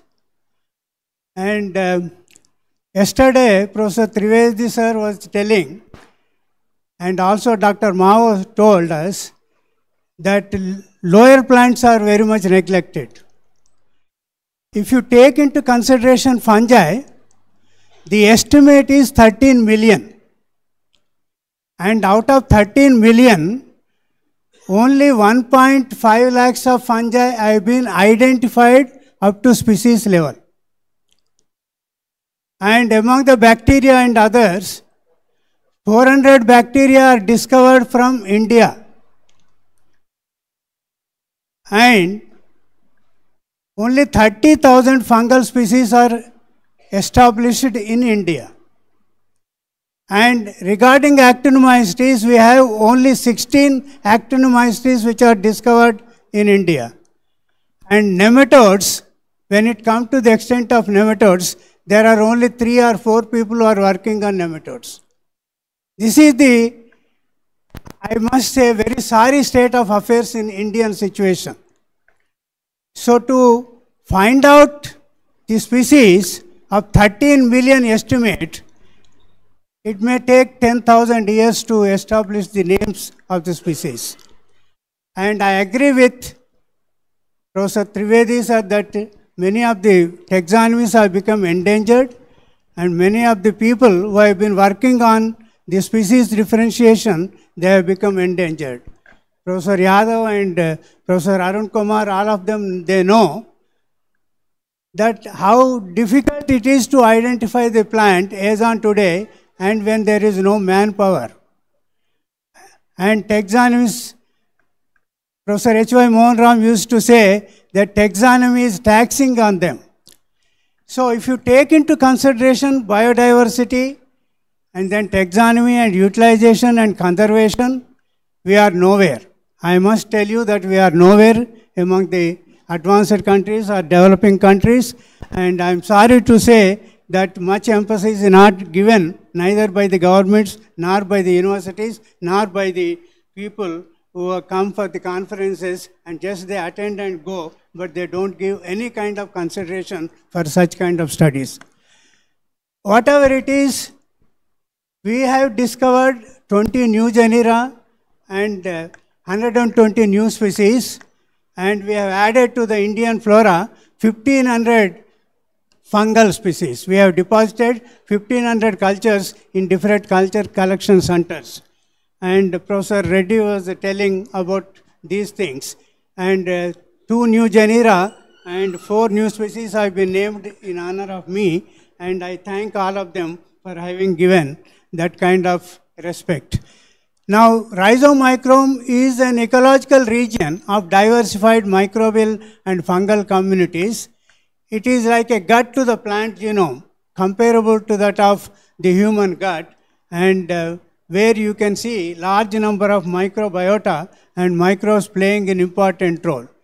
And rhizosphere is a specialized ecological niche, and that is which is of highly associated with microbial communities, and that particular region is to the extent of root exudates, the microbial activity will be established. So, rhizomicrobial zone or rhizosphere zone is specified to each plant, and every plant will differ in its rhizosphere zone. And this is they play an important role towards soil, food web, energy, and they are, of course, number of rhizo deposits are there. So this ecological region and ecological niche is very useful for soil health, plant growth, and plant health by releasing lot of nutrients. And no plant exists without rhizosphere microflora. Bacteria, actinomycetes, symbiotic organisms, and so on and so forth. And no plant can exist. And mycorrhiza, all of you know that more than 80% of earth which are having the plants are associated with this mycorrhiza. So that is symbiotic association. So in order to have understanding of this particular zone, new technologies such as biofertilizers, biopesticides, and biostimulants, they are all from the products from that of rhizomicrobiome, which are essential, and these will help in the crop management and sustainable agriculture. These are the zones of rhizosphere: ectorhizosphere, endorhizosphere, rhizoplane, mycorrhizosphere, and so on and so forth. If you see the ectorhizosphere, millions of microorganisms, including fungi, will be there. And inside that, you will find endorhizosphere. Endorhizosphere, and when you talk of endophytic organisms, you know that more than 1 lakh organisms are associated as endophytes in many of the plants, including lower plants. And especially in the case of rhizosphere zone, 2,000 metabolites have been secreted by these endorhizosphere microorganisms, which serve as biostimulants and biofertilizers and so on and so forth. So if you look into all these things, these zones have got a lot of importance, and within the steel, of course, we cannot rule out, because the fungi being non-chlorophyllous, some of them will be, they have to be parasitic, and they should produce the disease.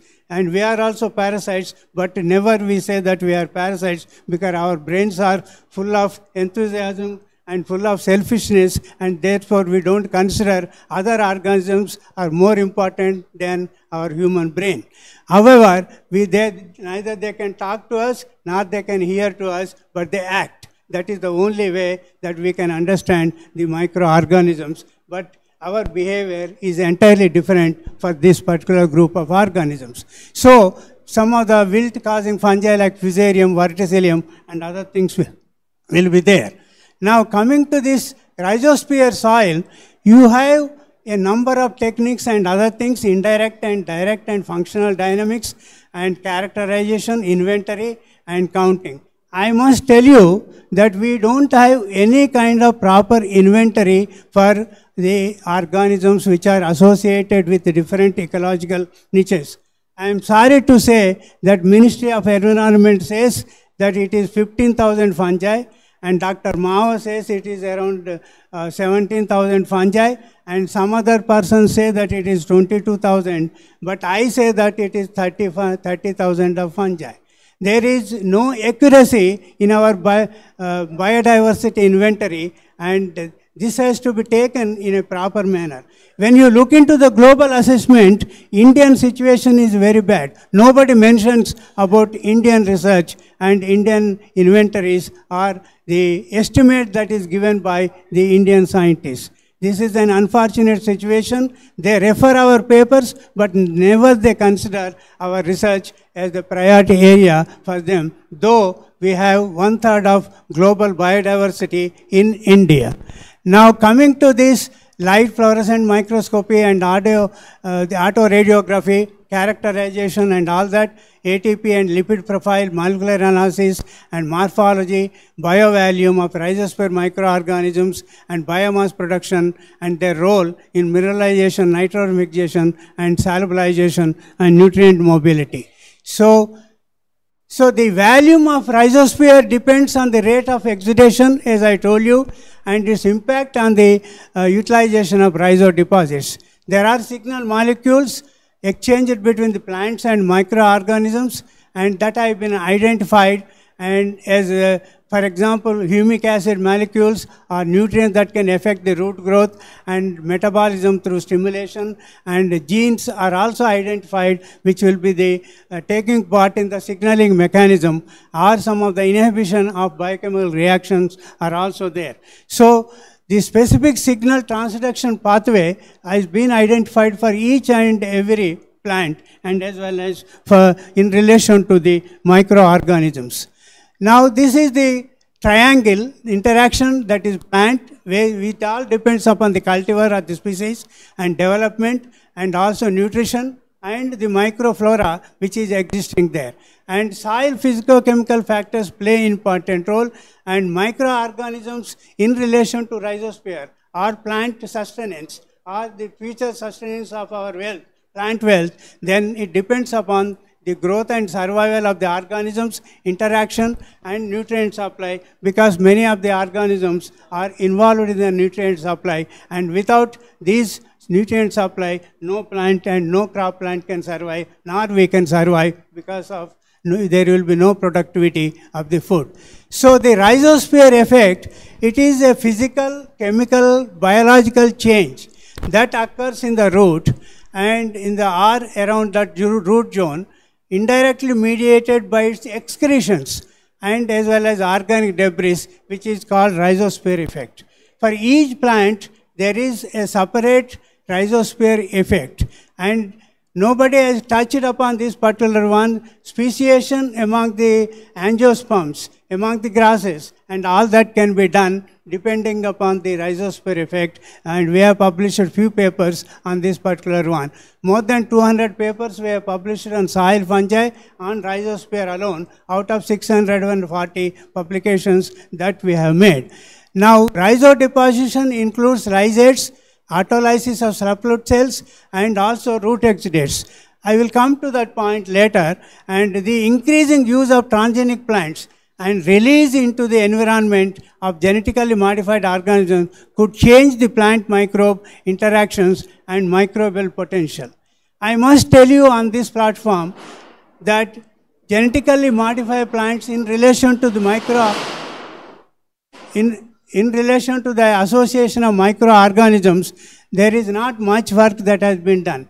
Maybe that some of the deleterious effects might have spoiled or might have killed useful microbes in this particular region also. That is also a possibility. Or they might have increased useful microorganisms. There are only two important papers that have been published on the rhizosphere and root exudates of genetically modified plants, and that data is still has become invalid due to insufficient information that is given by the scientists from that of USA, from Washington University. Now, what are the microbial interactions? Rhizobium and bradyrhizobium, they form root nodules. Everybody knows this. The bacterioid converts atmospheric nitrogen into ammonia, and which is then used as a nitrogen source by the plant. In return, the plant provides carbohydrate to the bacterioid, and nodulation is host specific, and flavonoid compounds released by the root hair zone of plant are believed to be responsible for the induction of bacterial nodulation, that is NOD genes in rhizobium. This results in biosynthesis. So, actually it has taken more than 100 years to understand this particular mechanism. So, earlier, the foundation that they have laid, microbiologists, and we should appreciate their efforts, and this is in one single slide, we are able to understand what happened in the root nodule formation.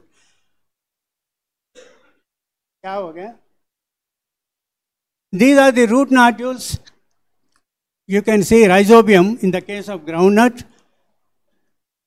And you can see these are microsymbiont and host plant. And you see there is flavonoids and from the seed exudates and from that of root. And this has got chemotaxis and NOD gene induction, a NOD factor, nodule gene factor production, and that results in the phytoalexin induction, stimulation of the flavonoids, and then root hair curling and meristem infection and infection, and then phytoalexin releases will be there, and degradation of phytoalexin also will be there because of the host interaction, and the C-ring cleavage is there, and all these result in the form of the rhizobium bacteria, that is bradyrhizobium nodule formation. Now you can see this is the diversity of bacteria that we have investigated, dysotrophic bacteria in different plants, like in the case of many of the species of bracharia and rice, atriplex, and collar grass and maize, paspalum, and then all these things, and also sugarcane, wheat, and then rice characterizes them, and we have got more than 120 isolates which we have deposited in different culture collection centers. And this is the temperate and tropical grasses of atriplex, and wheat, sorghum, and poya, rice, and these are the genera. You can see different types of genera. And the influence of soil factors, these are all the soil factors one has to take into consideration. And until and unless you establish soil health in relation to the plant health, the microbiome cannot be evaluated. Therefore, you should be a soil chemist, and you should be a biologist, you should be a microbiologist, and you should be a plant taxonomist, and you should be trained in all these techniques also. So you must be a technician, and also you should have a brain to understand the microorganisms, how best they behave in this particular region, which is a specialized ecological niche. Now this is the detrimental to microbial interactions. Amino acid sugars, they stimulate the plant pathogens, and not necessarily that the people should not take, diabetic patients should not take sugars. But there are people who take sugars. Without sugar they cannot survive, because when they get giddiness and they have to take the sugars also. So similarly, there are also plant pathogens require carbohydrate, and therefore they have to depend on the rhizo deposits where there is carbohydrate that is available. So plant pathogens, they get antagonized by compounds released by the plant roots and residues. If I want to say, there are the 80,000 compounds that are released by the plants on this particular earth, and we cannot identify all those particulars. That is an estimate. 80,000 compounds are released by the host plants, and out of that they have identified 32,000.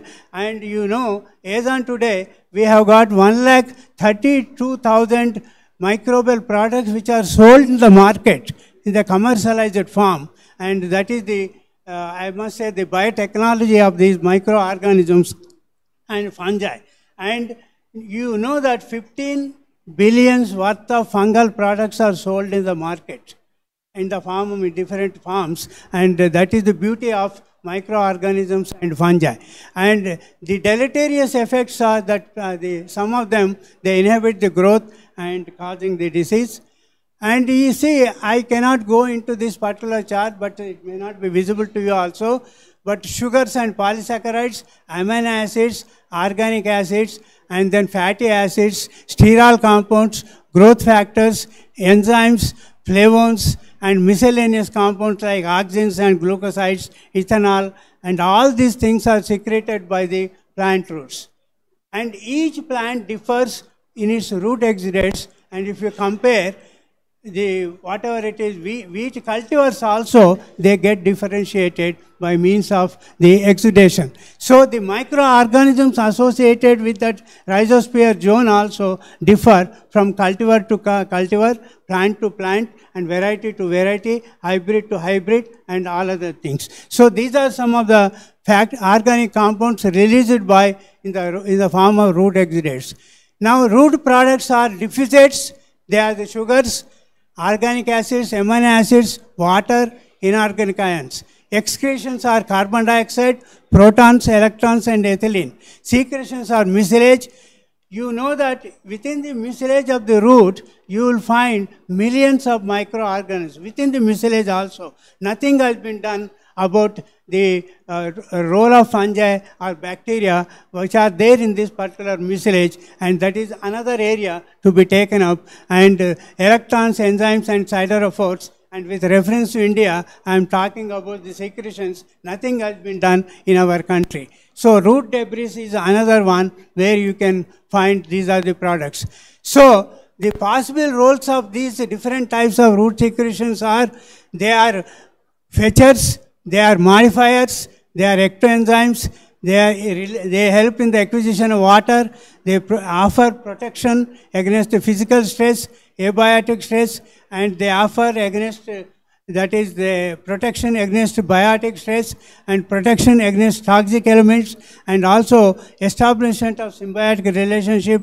And all these are the organisms which belong to different microbes, rhizobia, endomycorrhiza, ectomycorrhiza, and all others. So these are some of the responses or actions of all this. Because of the lack of time, I don't want to go into the details. Now this is what we have done is, when the iron is there, the deposits of different types of compounds will be higher.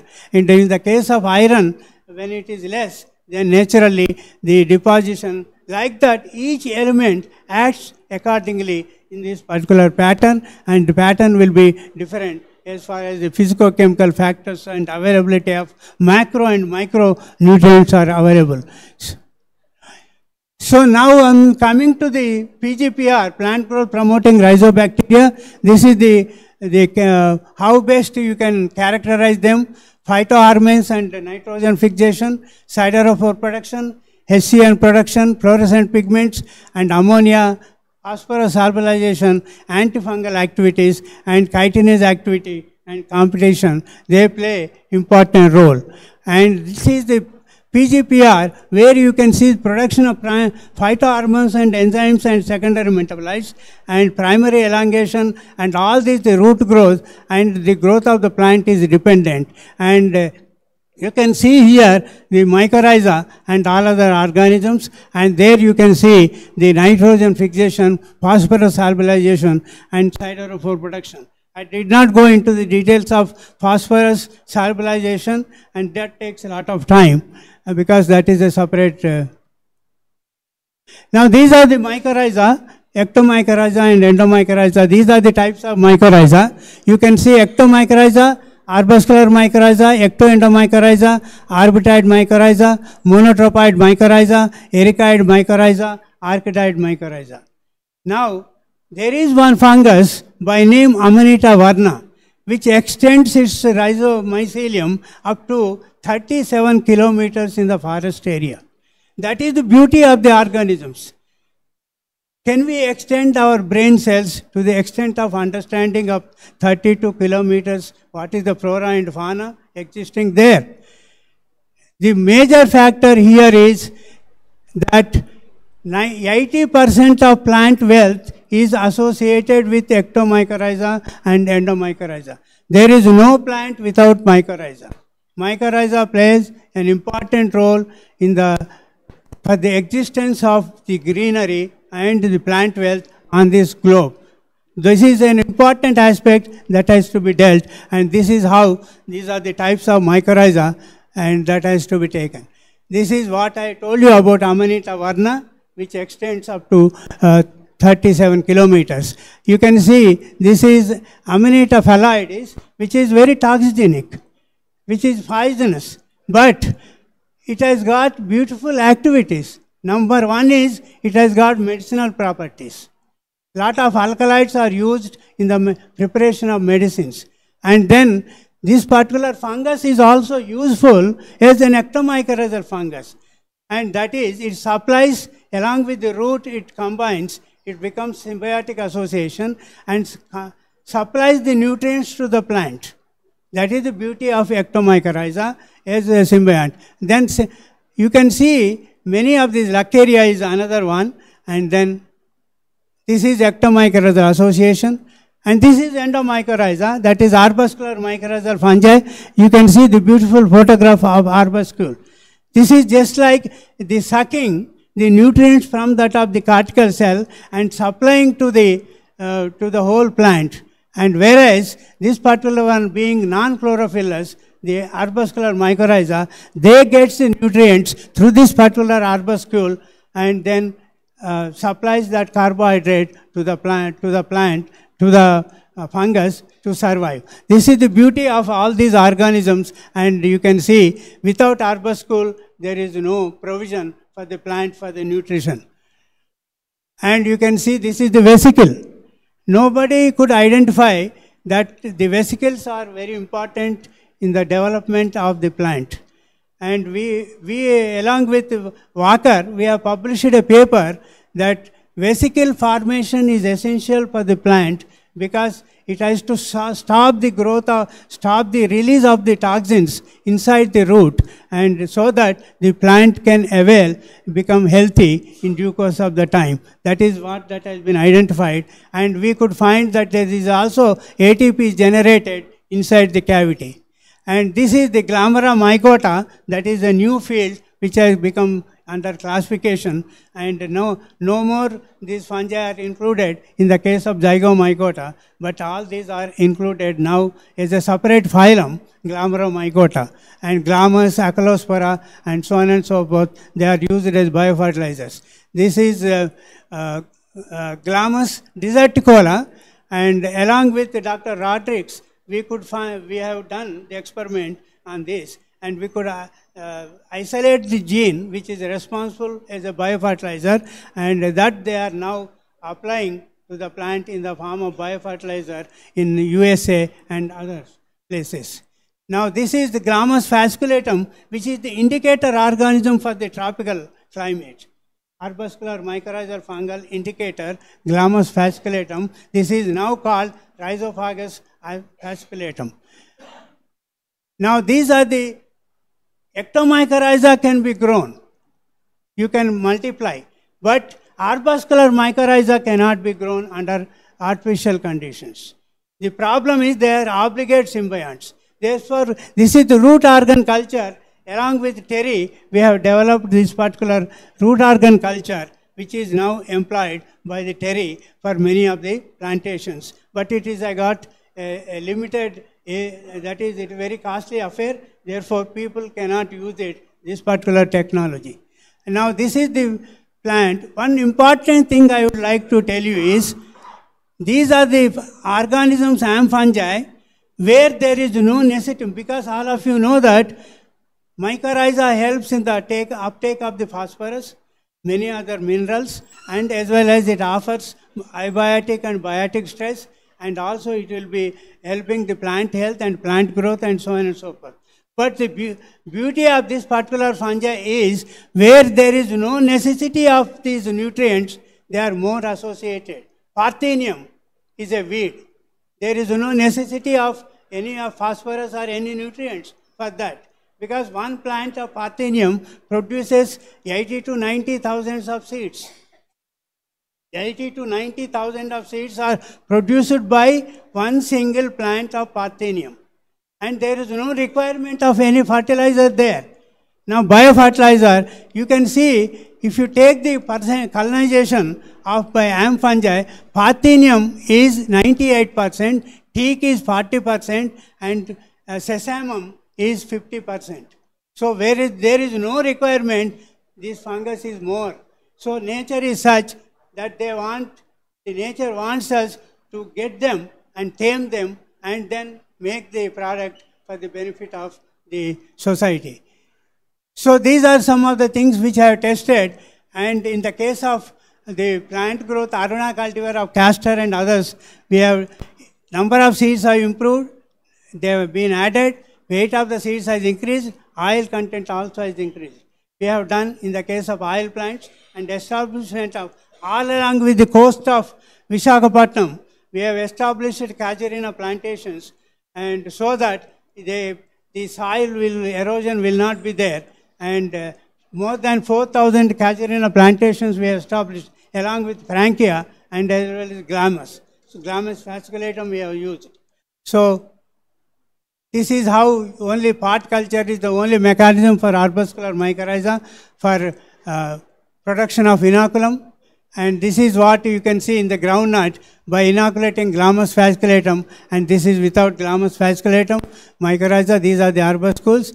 And biocontrol agents, production antibiotics, siderophores, volatile compounds, and then chitinase, glucanase, and all these factors are there. They induce resistance and increases chitinase, B13 glucanases, and PR proteins are produced. These are the organisms which are involved in this.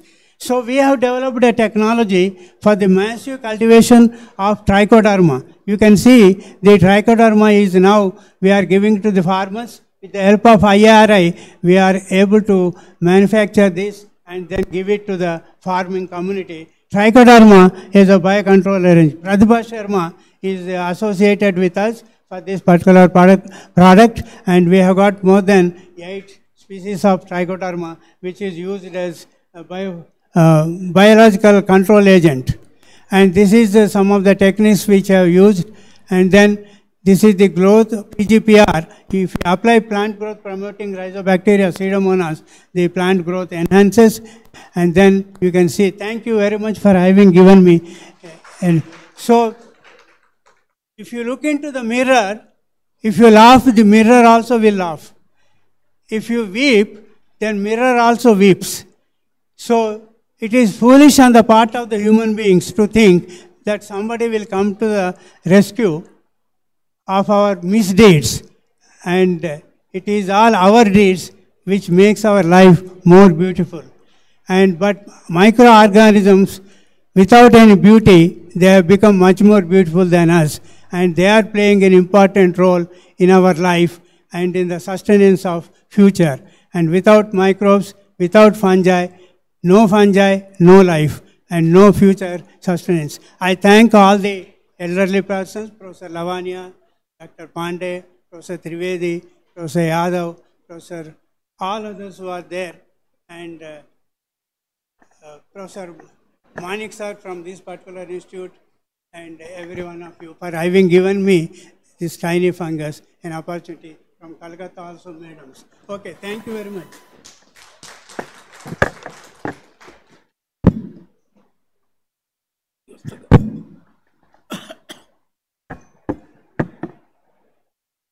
Dear friends, now had a masterly lecture. He tried to show the synergy between the fungi and the plants. The plants, the fungi, he has covered a wide area, how the fungal activity promotes the plant vegetation and in turn tries to prevent the climate change. So he has shown how the fungi are associated as a symbiont, as a in every part of the plant is harbors variety of fungi as a symbiont, as a the phyllosphere, rhizosphere, and other activities. Because of the activities of these fungi, plant is able to grow. And as we have seen, the effect of pesticides, fungicides affects the environment, but also affects the soils, which in turn affects the soil microorganism. That is the reason why the productivity of the plant goes down. So that way, he has not left any aspect of the fungi within a limited time given in a masterly manner. I am sure you have enjoyed this lecture, and I thank the speaker for the enlightening the younger generation about the potentiality of the micro fungi, and I am sure they will get motivated to take up more intensive studies on the fungi. Thank you very much, Mr. Speaker, and thank you all.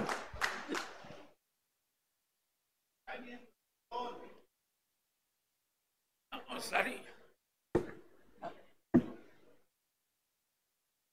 Professor Chari would like to. You may.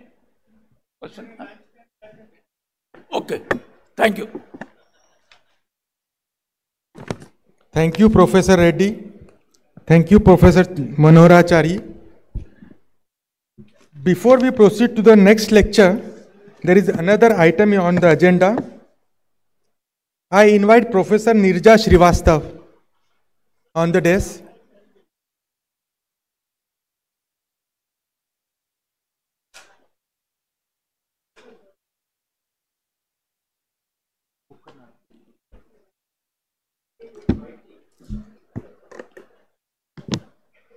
So it's time to release a book authored by Professor Srivastav and Dr. Jitendra Mehta, titled Emerging Trends in Environmental Science. I call upon Professor P.C. Trivedi sir to do the honors.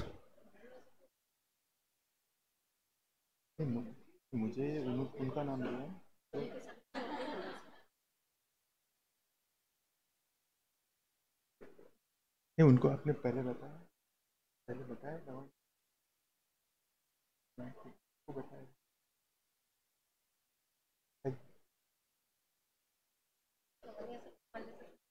आप बुला लीजिए.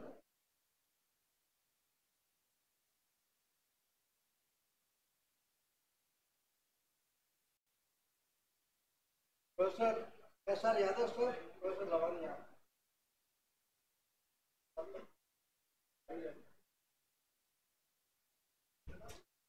Yadav sir.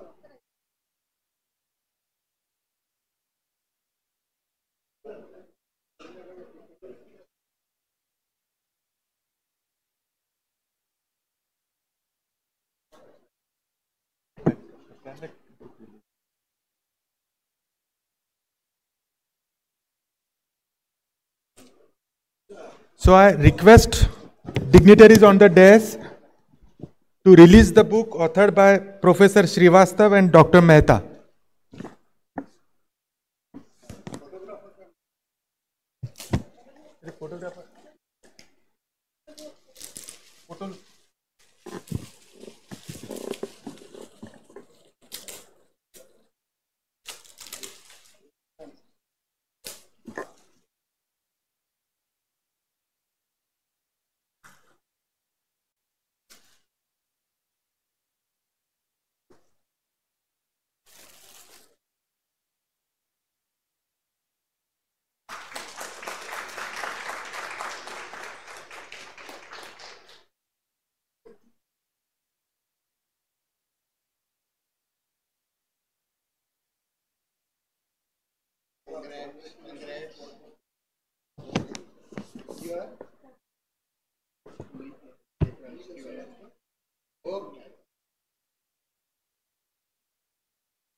मैं आपको मोरे से समझा. Okay. Thank you, sirs. Now I call upon Dr. D.A. Patil. Is he here?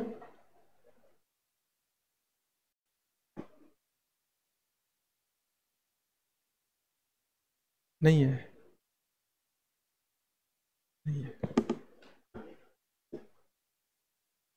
So may I call upon Dr. S.R. Manik to chair the session?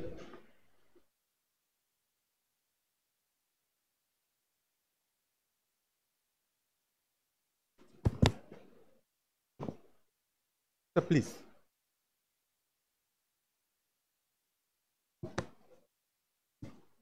I again invite Professor S.R. Yadav on the dais to deliver his lecture.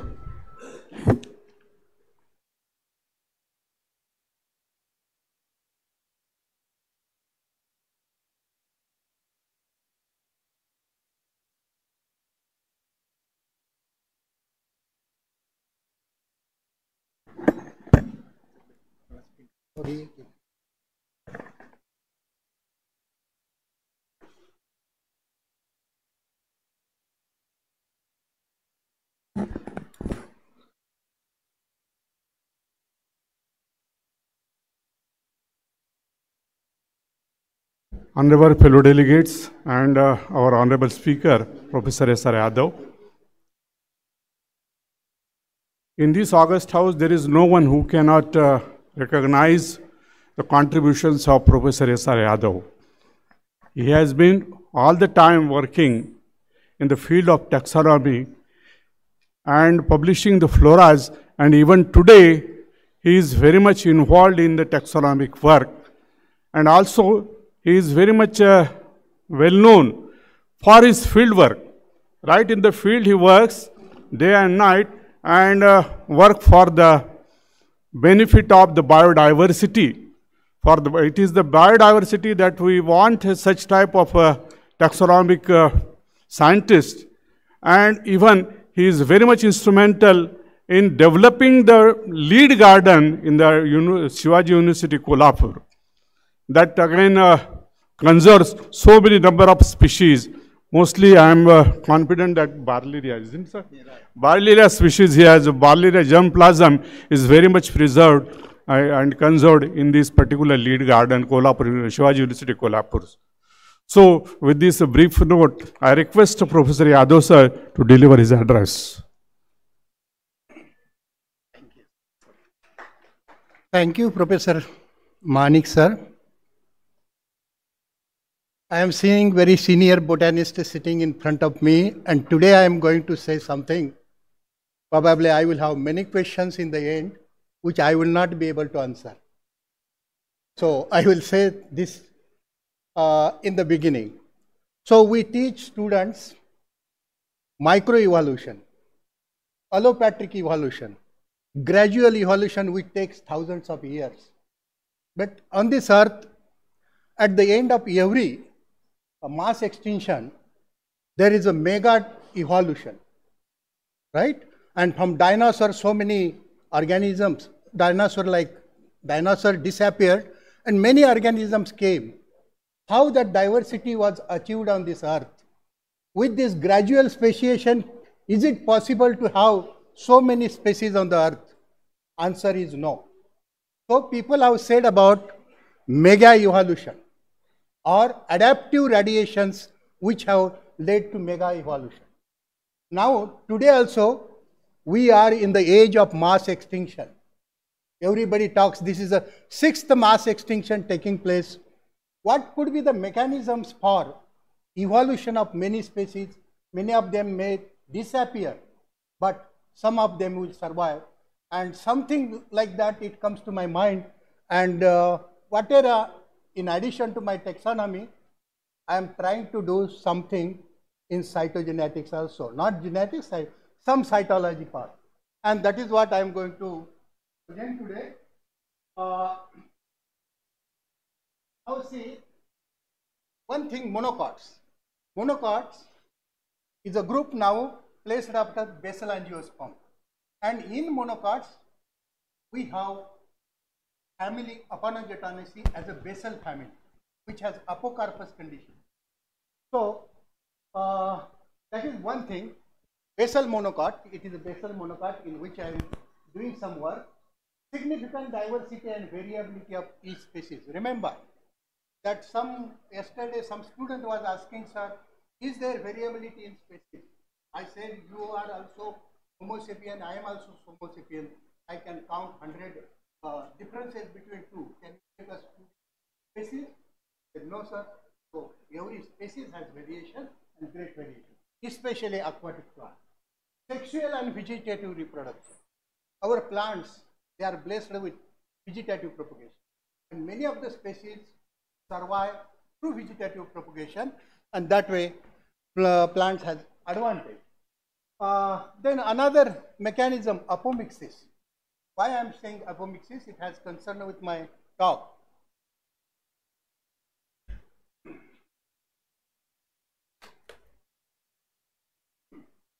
So that is key. Right. Now, yesterday, girl presented one paper on importance of embryos, taxonomy of Aponogetons. So here I want to tell you, see, these are the 10 species of Aponogetons in India. I should tell you, when I started my career, there were 5 species of Aponogetons. And in last 35 years, I have added 5 new species of Aponogetons to the original number of species. What I want to say, that 100% increase in the small group. This family is represented only by 10 species, but now there are 10 species which are seen here. Now you see Aponogeton appendiculatus. See the embryo. Embryo has whatever at the top, you can see this. What to call them? Appendages, cotyledons, or what? Right? Always monocots have one cotyledon. Here you can see 3, 4, 5. And it is a big embryo. Now, gymnosperms are with polycotyledony. This is a basal monocot. They represent cotyledons. Okay, so it has some connection. If you come to Aponogeton burgeni, see the embryo. It is a globular, and that plumule and radicle, you can see that shining part and see the flowers. Third, you come to Aponogeton crispus. It is, this at the base we have plumule and radicle, and you see that cotyledon, single cotyledon. When you come to Aponogeton laconensis, which is discovered after 120 years something from India. It grows in Assam. We collected, and it is a unique species with yellow flowers, right? That embryo is very small size. They are approximately of same size. Then Aponogeton microphyllus. See that cotyledon. When you come to Aponogeton natans, it has double testa. And then you see Aponogeton natacea. How many appendages are there? Here, this is that Aponogeton appendiculatus. We talk Aponogeton, monocots have single cotyledon. Now, where is the cotyledon concept? It has 15 to 20 appendages, right? So, it is a character which is not found not only in Aponogetaceae, entire angiosperm, they don't have such a type of embryo. We have dicot or monocot, what we will call it. Then we have Aponogeton satarensis, which was my first species, which is a dioecious species. Male and female plants are separate, biforked spike, right? And then Aponogeton undulatus, it produces flowers but never produces seeds. Okay, it propagates by vegetative means.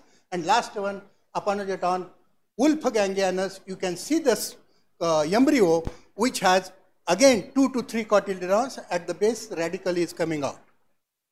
Now you give me embryo, I will tell you what is the species of Aponogeton. Only I want to tell, especially students, consistently keep on making observations on plants, and you will get characters of taxonomic value. And you can, just you give me embryo, I can tell you species. No need of entire plant. So that way also we can, for each group, I worked for Aponogeton, you can work for some other families. Right? So this is the introduction. These are, and with this slide, every Aponogeton species of India you must be able to identify. And I hope in next coming 2 years, 3 years, you will come out with some new species. I worked only in peninsular India. Right. Now, this Aponogeton satarensis, which is from Western Ghats, it grows on higher plateaus, Khas Plateau, no? World famous place now, Khas Plateau, and it is a relict paleoendemic. It has 2NH equal to 26, low ploidy level. When we come to Aponogeton deckeri, it has 2NH equal to 52, right? 52, which is a polyploid, and it is a apomict, and it is a unique apomict. Fortunately, in 1992, I got the material of Aponogeton deckeri from Bogner, from Munchen Botanical Garden. Till then, till now also, I am growing it, this plant in our garden for last 30 years. Now see this, these are two species which are closely related to each other. Okay, they have come from some common ancestor. Now, to prove it, we have done some experiment, and these are the differences. I will not go in that, but Aponogeton deckeri and Aponogeton satarensis, these are very closely related, but confined to different continents. One is Madagascar, one is our India, Western Ghat. Don't you think it is a living witness for continental drift theory? Right? So, directly it is a proof, and are they closely related? So, long back, I think in 1993, I worked on its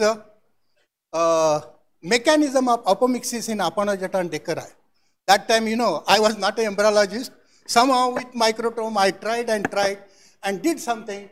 And see this apomixis, finally, in short, this here, these are the microspore mother cells, and these microspore mother cells,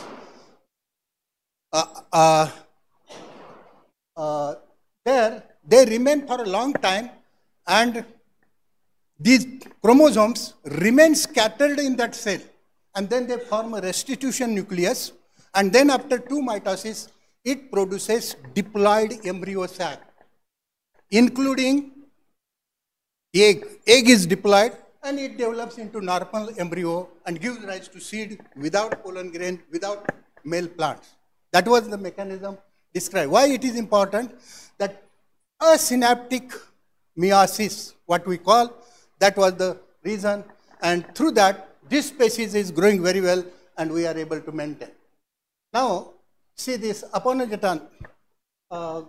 Professor Goswami said something that some of the chromosomes, they are eliminated. When I did hybridization experiment some 20 years before, I counted this number 2n is equal to 66 in Aponogeton deckeri.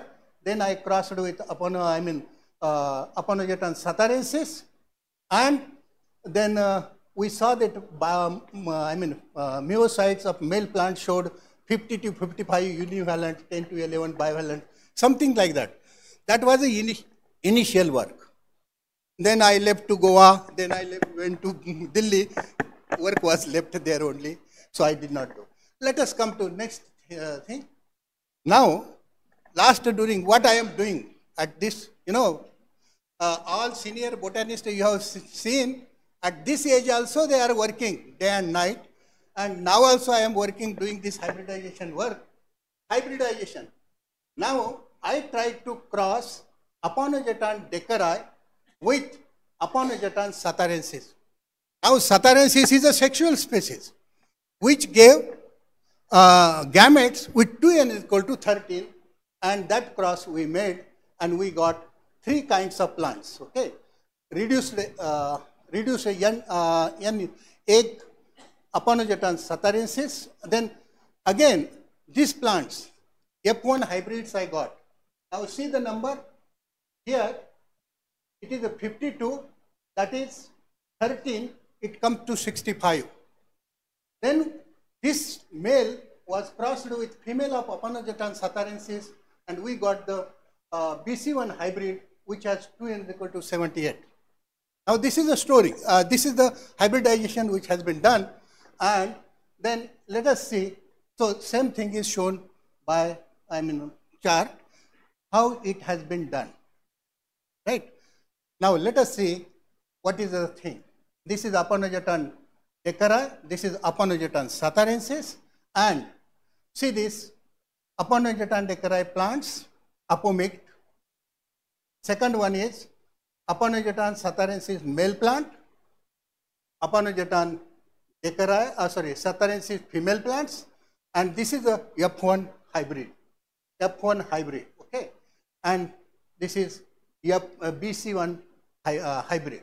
So this is the work which was done. Now morphological comparative account I have done. I don't think we have to go in those details. That is for some publication. But let us understand.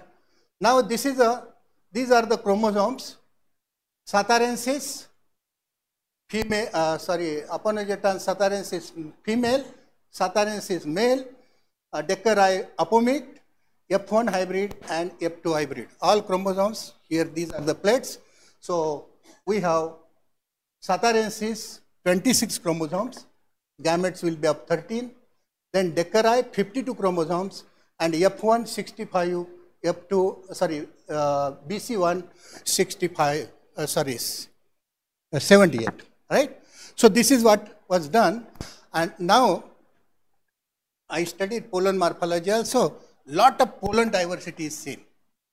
Now see this. These are the chromosomes. Chromosomes are very small, difficult to make preparations. All these preparations I make, my students make, our group makes, and these are the chromosomes. Right. Now normal meiosis. We have studied normal meiosis. There is absolutely no problem. See this normal meiosis. Unfortunately, there is no pointer, so it goes difficult to explain also. All the stages I have shown. Absolutely no problem.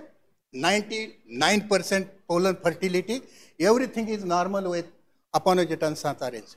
But what happens to this F1 male hybrid? Now see this. All stages I have shown, somatic plate I have shown. Now see this, these are the important stages, 1, 2, 3. In that there is, but here sir, before that there is some interesting mechanism. That is, asynaptic meiosis we studied in female. What happens to this in male? It was crossed with Aponogeton satarensis and plants came out to be male, all the plants. And in that, when meiosis was studied, all chromosomes remain separate. They don't pair. So, asynaptic condition we have seen in this. Then, sir, here it is a really interesting thing which I want to tell. Now, see, other things you see normal. Other things you see normal, and finally you see these tetrads. Microspore mother seal give rise to only 4 pollen grains, usually 99.99, right? But here, how many, see the tetrad, polyads, in which pollen grains from 4 to 16 pollen grains are produced by single microspore mother cell. Now, how it happens? This is one question. I told I will not be able to answer. That is the reason. Professor Lavania is sitting there. He will ask me many questions. Then pollen fertility also you can see. So this is this thing. How so many pollen grains are formed and how many chromosomes go in each pollen grain? I don't know. So see this. I am showing you F1 hybrid in which there are 65 univalents. I have counted and somewhere that 65 number you will see. 65 they remain scattered. So that is one. Now this is F1 meiosis again. I have shown some of the pollen grains, they are polling 4, but there are many and you get lot of pollen abnormalities, right? Now this is the same thing. Now I come to BC1 male meiosis. So males which came as a hybrid F1 were crossed with female of Satarensis, which has, gamete number 30. And that cross and whatever we got, all the plants turn out to be male. Now you see this meiosis in this, and see this again. This is a stage which I feel important. And then all that now, afterwards, it is a chaos. I cannot, my title of the paper is Meiotic Chaos. Okay, meiotic chaos, which I don't understand. And you find, see here now, the pollen formations here. Here you can see many laggards, chromosome scattered. Here you can see 4, but here all that scattered, and now you get pollen grains which have, polyads with many pollen grains. So here there are 78 univalents, right? And asynaptic meiosis. They remain there, but they don't undergo reduction. 78, right? Now anomalies of pollen formation in BC1. See this pollen tetrad, I cannot say tetrad. All these, each one has many pollen, many these things, pollens, right? So see the pollen abnormalities, and then pollen fertility also goes down. Now how this, so many chromosomes in a single cell, and we get many pollen grains. In each pollen grain, how many chromosomes go? How they go? So that is also problem.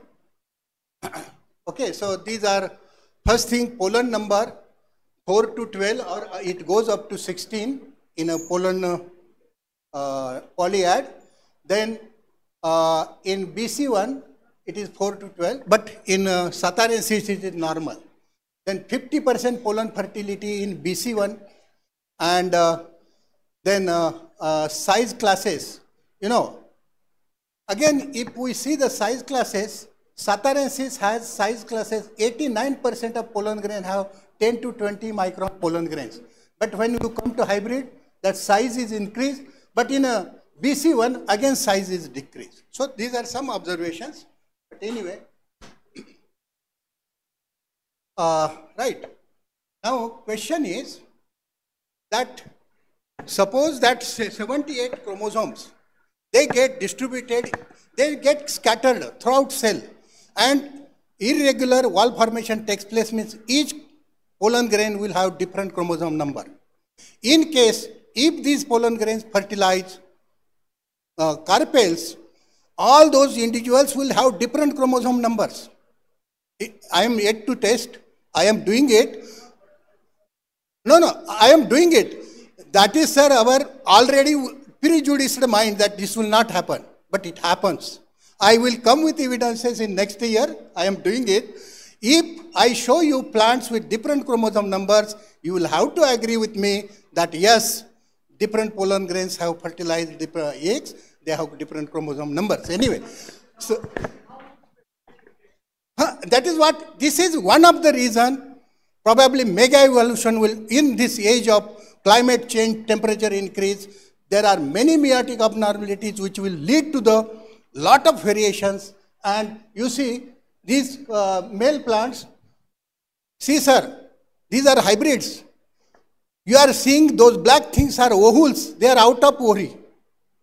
Apocarpus or open carpel concept. Now here you can see these carpels have come out of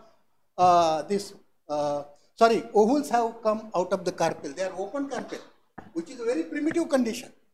So these are some of the observations which I have seen. And now this is Aponogenesis of the microphilus, which is a sexual species. And in this also, I saw, see this normal meiosis and see this meiotic stages. Okay, many of them I will not be able to explain. I have taken photographs.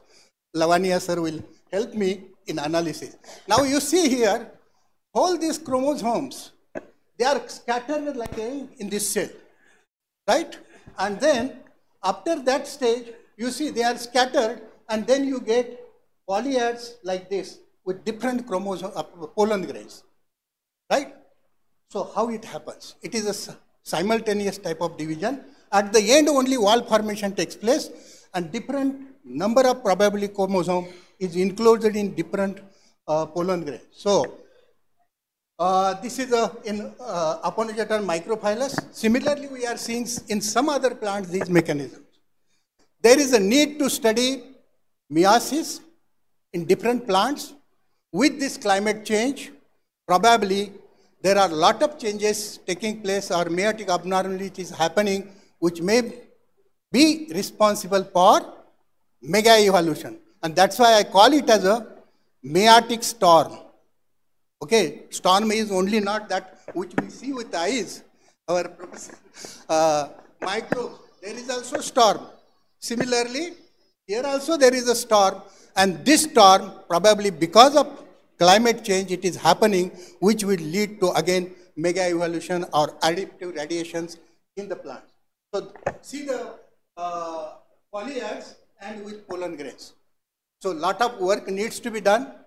Our capacities, our instruments, our laboratory is only up to this level, but further work will definitely give us many guidelines. People are asking what will happen with this climate change to plant. So this is one which will probably give some answers to our questions. Okay? Deckeri, a gametophytic diplospore, we have recorded. Satarensis process with Aponogeton deckeri, I have shown they are close species through classical way.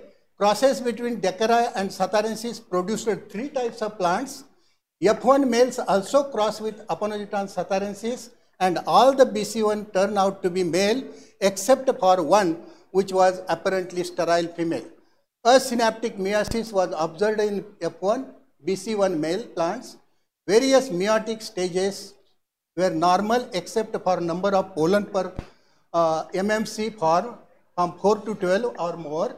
Pollen size was decreased in BC1 plants as compared to F1 plants. Pollen fertility was quite good in F1 plants, but dropped down to 50% in F2 plants. Number of abnormalities were observed in pollen grains. And you know, apomicts are very important. If we can make our plants, our crop plants apomictic, nothing like that, okay? No need of pollination. So this is one plant material which will be a very important plant material if we can see their genes and how they control this. So that way it is important in crop improvement, and my Aponogeton microphilus also shows similar abnormalities. So I have called it as a meiotic storm or chromosomal storm, which we have to see under microscope only, and probably this is one of the reasons which will lead to mega evolution after 6th mass extinction. Thank you very much.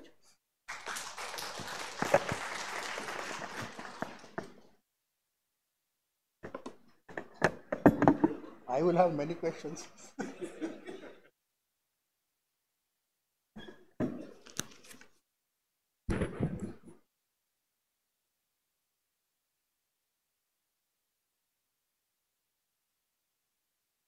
Okay. Just now we have heard a very exciting lecture that is on the cytological works of Aponogeton Satarensis, and also the hybridization work on the Aponogeton deckeri and Aponogeton Satarensis, and we have he has found many exciting results, that there are, instead of the tetrads, there we find that there is a polyids, and how so chromosome number is increasing right up to the 78. So this is a very exciting research work that Professor Yadav has carried out, and even at this age he is very much active in the particular researches, and how this is how he has found that the evolution is working, and how there is a effect of the climate and the soil and every environmental factors that is going on, and they are befitting their own existence. The plants are befitting their own existence in these climate change situations. So this is a very exciting work, as I said, and it is also at the same time it is a brainstorming how so many polyids, how so many microspores are formed. whether they're all fertile or whether there will be only one will be fertile. So that has to be again observed, and it has given an impetus that how the research can progress and how research is an unending process, and we have to understand the evolutionary processes. This is an example of the synergistic approach as it has been said.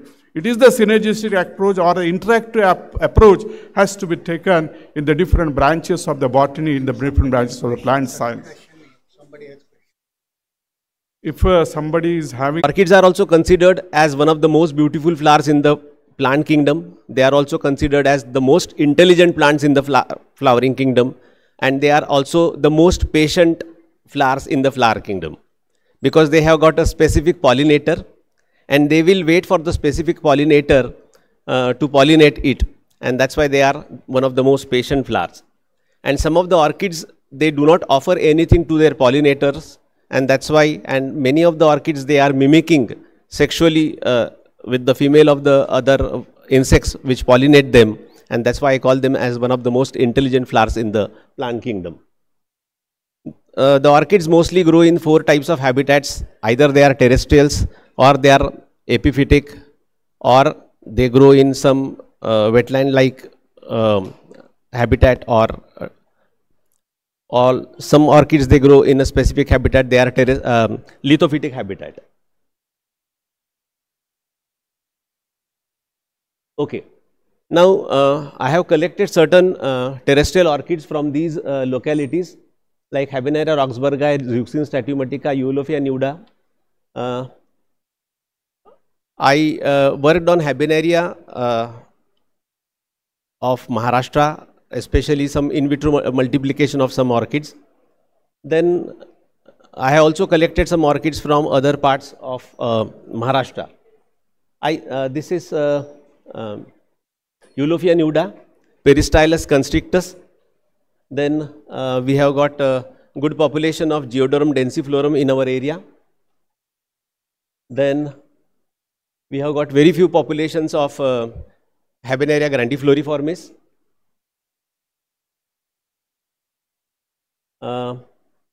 Habenaria longicorniculata, Habenaria plantaginea, Habenaria marginata. This orchid is not growing in our area, but I have collected from Pachgani and Mahabadeshwar region, Habenaria heniana and Zeuxine statumatica. Then there are some specific lithophytic orchids which we have collected from Western Ghats, especially Habenaria rariflora and Habenaria punchganensis or Habenaria suaviolens. Now, the major threat to the orchid population, what we have observed in our surveys, is that habitat destruction. And since orchids, they have got a super specialized life cycle, sometimes this super specialized life cycle also is a threat for their own existence. And due to overexploitation, because orchids are overexploited for their beautiful flowers, and large number of orchids are used in the floriculture industries, that's why there is overexploitation also.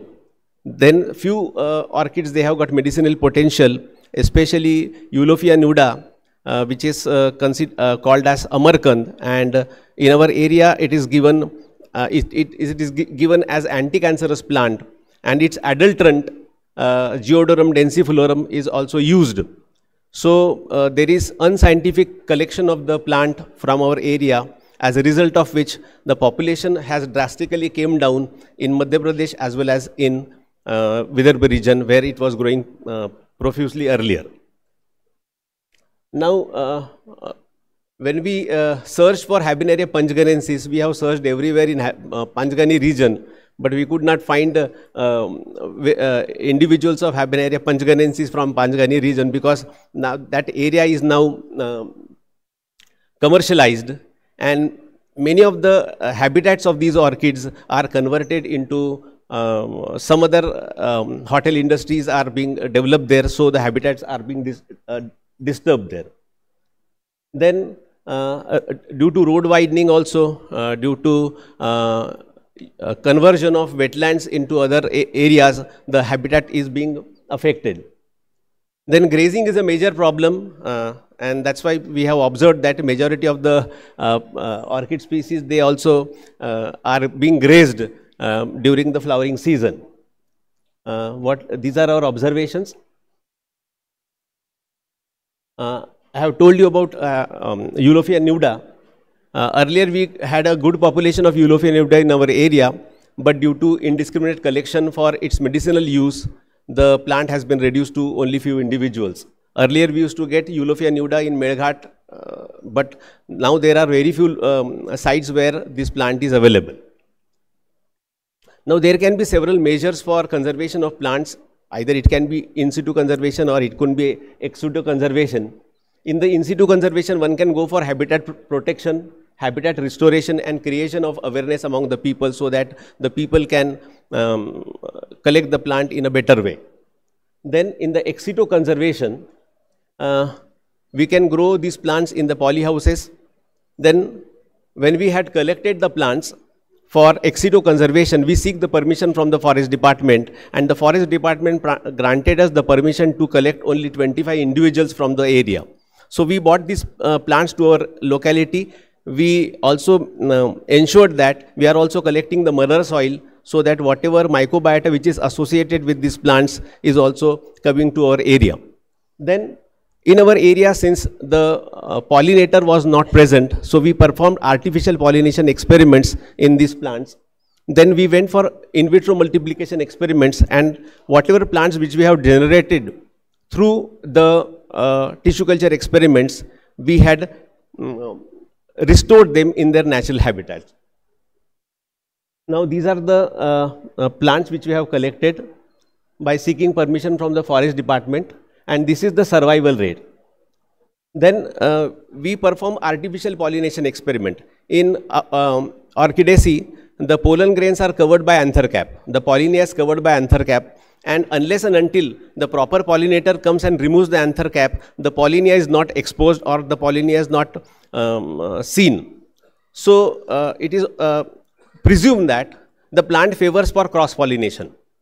But when we performed artificial pollination experiment, we have observed that if we do the self pollination experiment, then also we are able to get the seed set, and these seeds are viable seeds.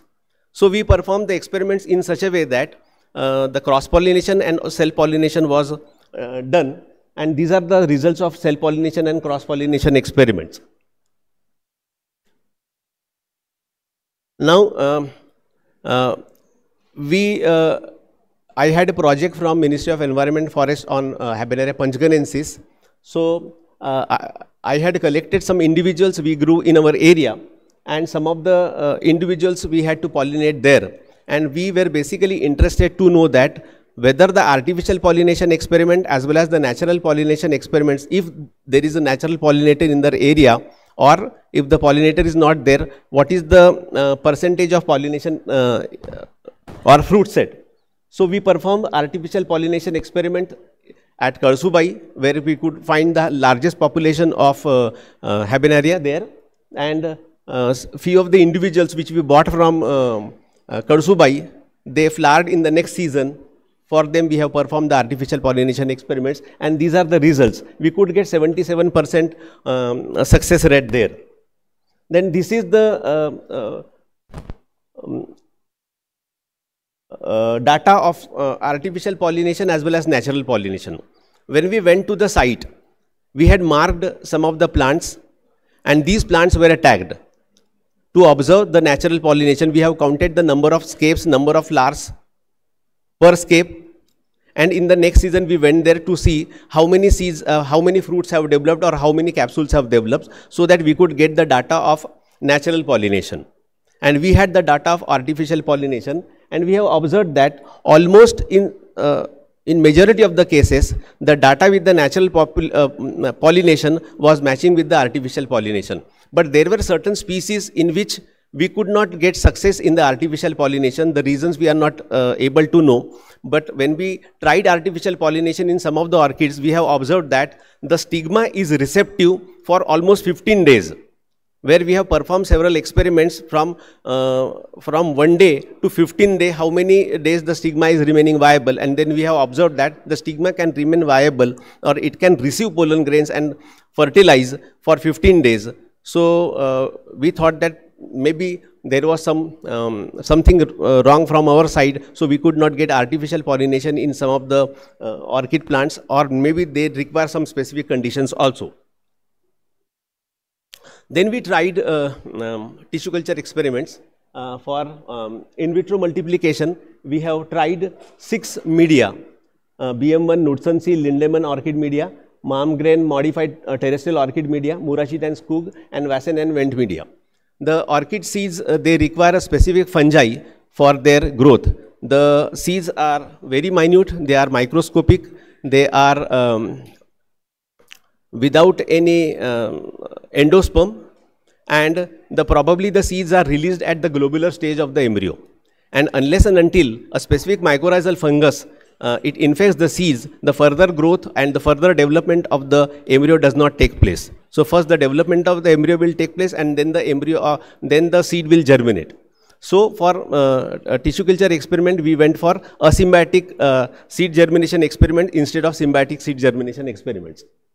So these are the results with Habenaria furcifera and Habenaria corniculata, and whatever 6 media which we have tried, we have observed that the best results we are getting in BM1 orchid medium. Then we have also tried that whether the photoperiod plays any role in the germination of the seeds or not. And for that we have tried 3 light conditions: complete dark, then 16 hours light and 8 hours darkness, and complete light that was there. Initially we went for solid media germination, and we observed that some of the seeds, they took about 40, sometimes 72, sometimes 90 days to germinate. Then we came across one paper regarding suspension culture, and when we used this suspension culture for the germination of asymbiotic seed germination experiments, we could find that the number of days are lowered to 20 or 25 days.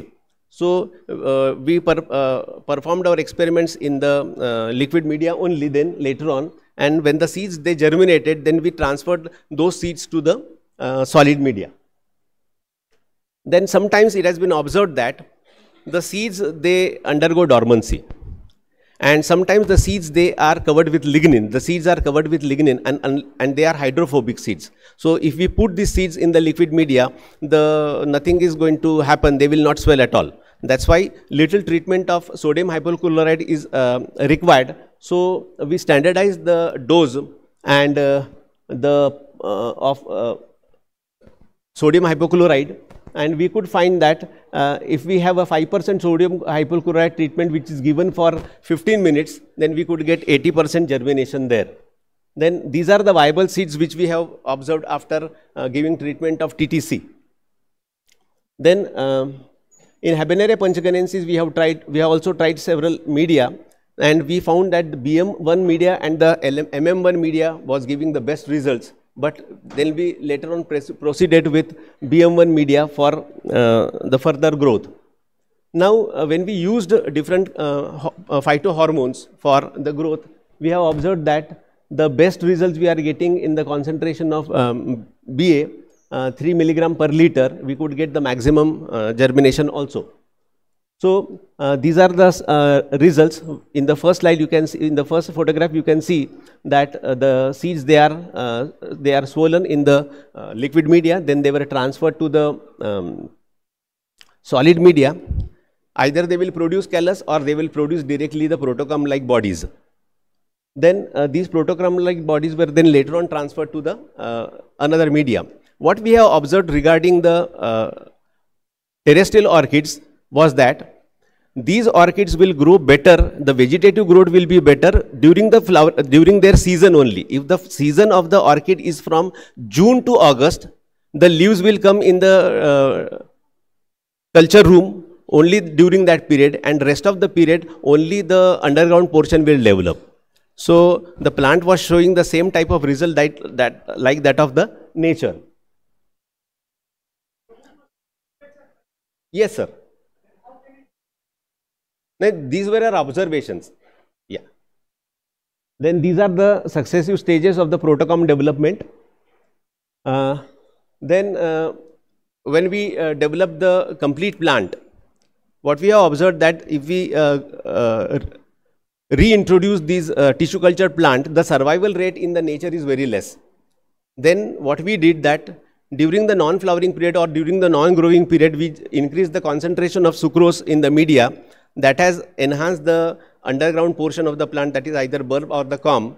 And those bulb, if we transfer to the soil, in the next season we are getting 100% survival rate. So these are the stages of Geodorum densiflorum. Here you can see. This is Eulophia nuda. This is Peristylus lovi. Now, the fungi plays an important role with the Orchidaceae also. That's why we were basically interested to know whether some of the mycobiota which are associated with the fungi. So we tried to see what are the mycobiota associated with the fungi, and we tried to isolate the rhizosphere mycobiota, and we could find there were about 68 fungi we could isolate, and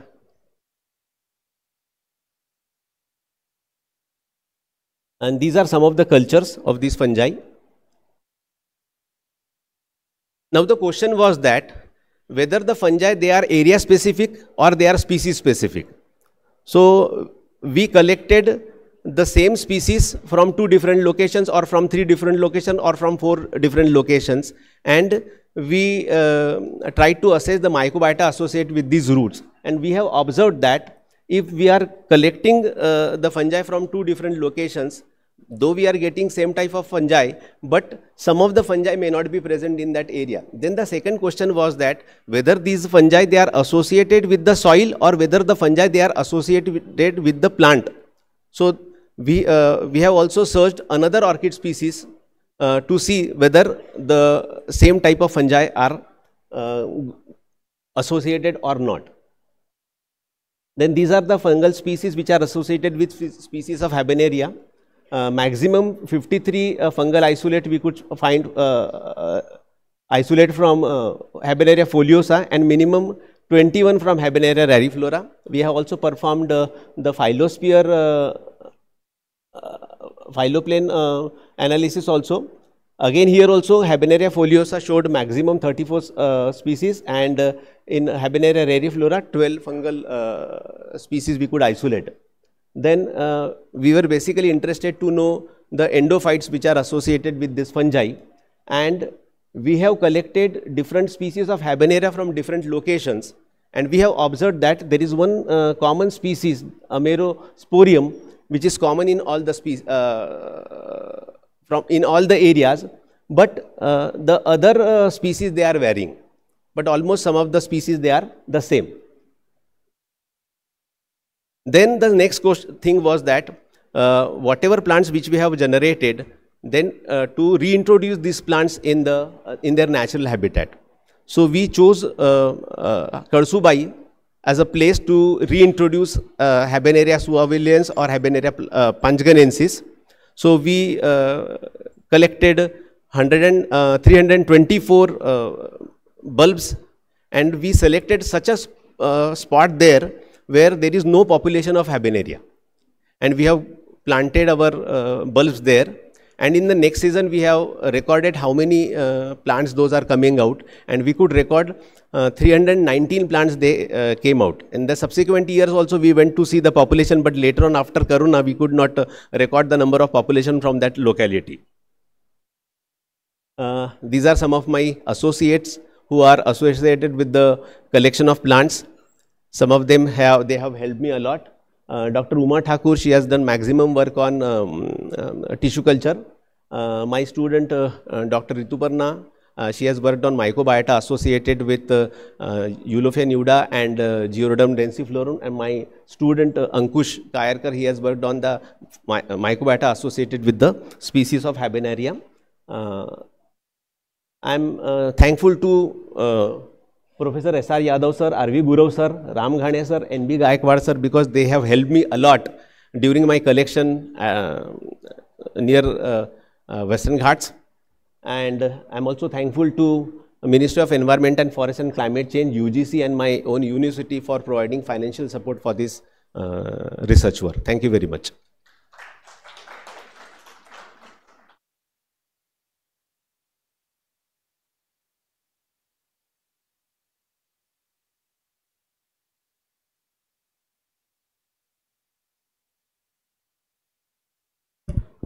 Audience, any questions or any queries?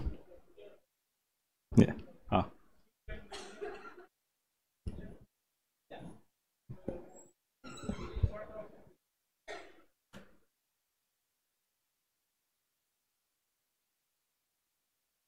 Phytohormones. Sir, zeatin, BAP, those we have used, and kinetin we have used. No, sir.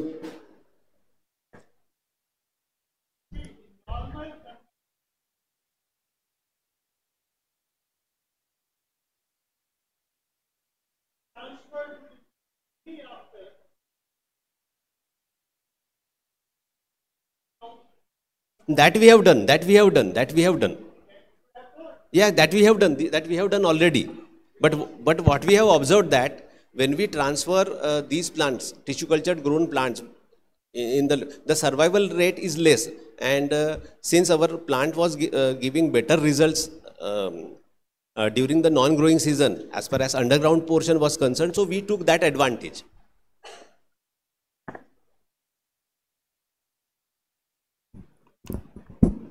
Thank you, Professor Nitin.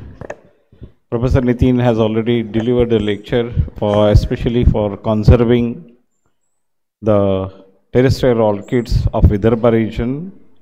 He has also very well explained the laboratory work, the field work, and restoration of the terrestrial orchids in their particular habitat. Thank you very much. Thank you. Thank you for his lecture. Thank you very much.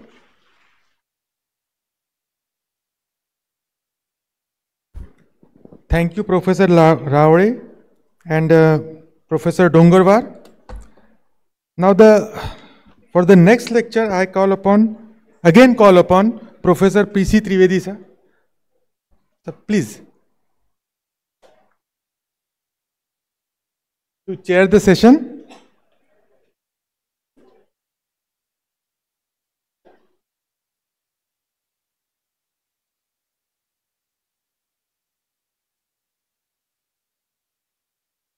Please. Now I call upon Professor G.S. Shekhawat to deliver his lecture.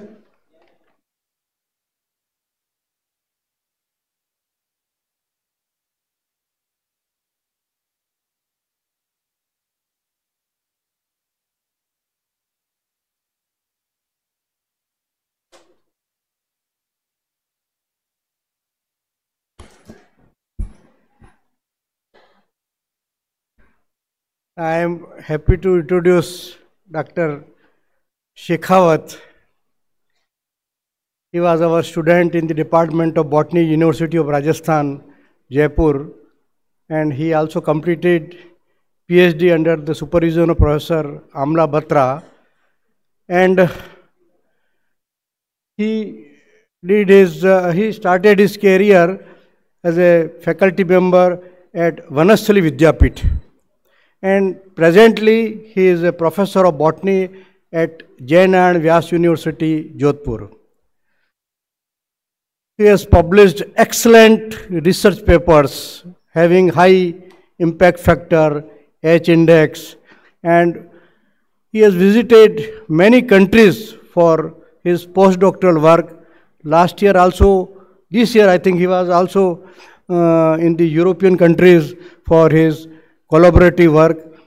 He is one of the best researcher in the state of Rajasthan, and I do not want to stay between you and Dr. Shekhawat because his lecture will tell you about what type of work he is doing.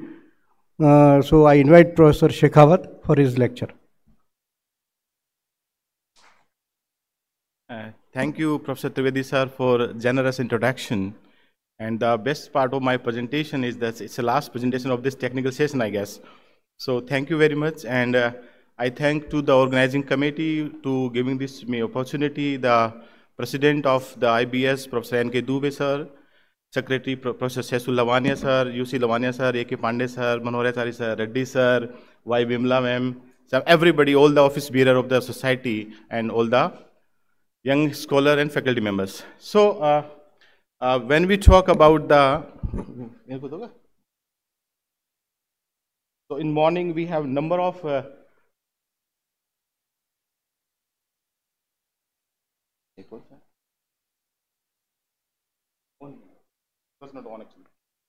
so the global warming, the stress condition, biotic stress, abiotic stress, and we need to the growing population of the world. It's like more, 8 billion population now. So we need to feed, and the plant is the only source through which we can feed the population.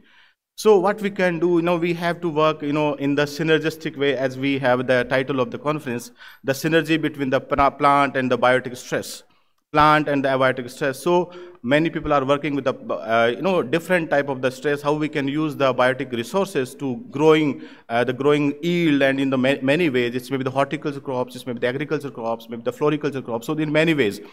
So we have a number of issues with the plant and plant population. So these are the some burning issues in the front of the human society and the civil society, or specifically the scientific society. So you can see these are the different type of the stress, and plant have to deal with that because they have to directly expose with the environment, and they need to be stand out all the time. So how we can make them adapted to this changing environment? So it's not only through anatomical way, physiological way, molecular way, genetic engineering way. So we need to put things together. Thereafter we can make them adapted to this changing environment and the growing temperature and the biotic and abiotic stress. When we talk about the environmental stress, it's not the one type or two type of this. It's they are always the multiple stress with the environment, and multiple means all whatever we can think of, biotic, abiotic, and more important, the anthropogenic. Human stress is also onto the plant. We are cutting all the plant, the forests, jungles, and every day, I guess. And then this is besides biotic and abiotic stress, we call about the microbial stress and the abiotic stress. The human stress is also growing, every growing day.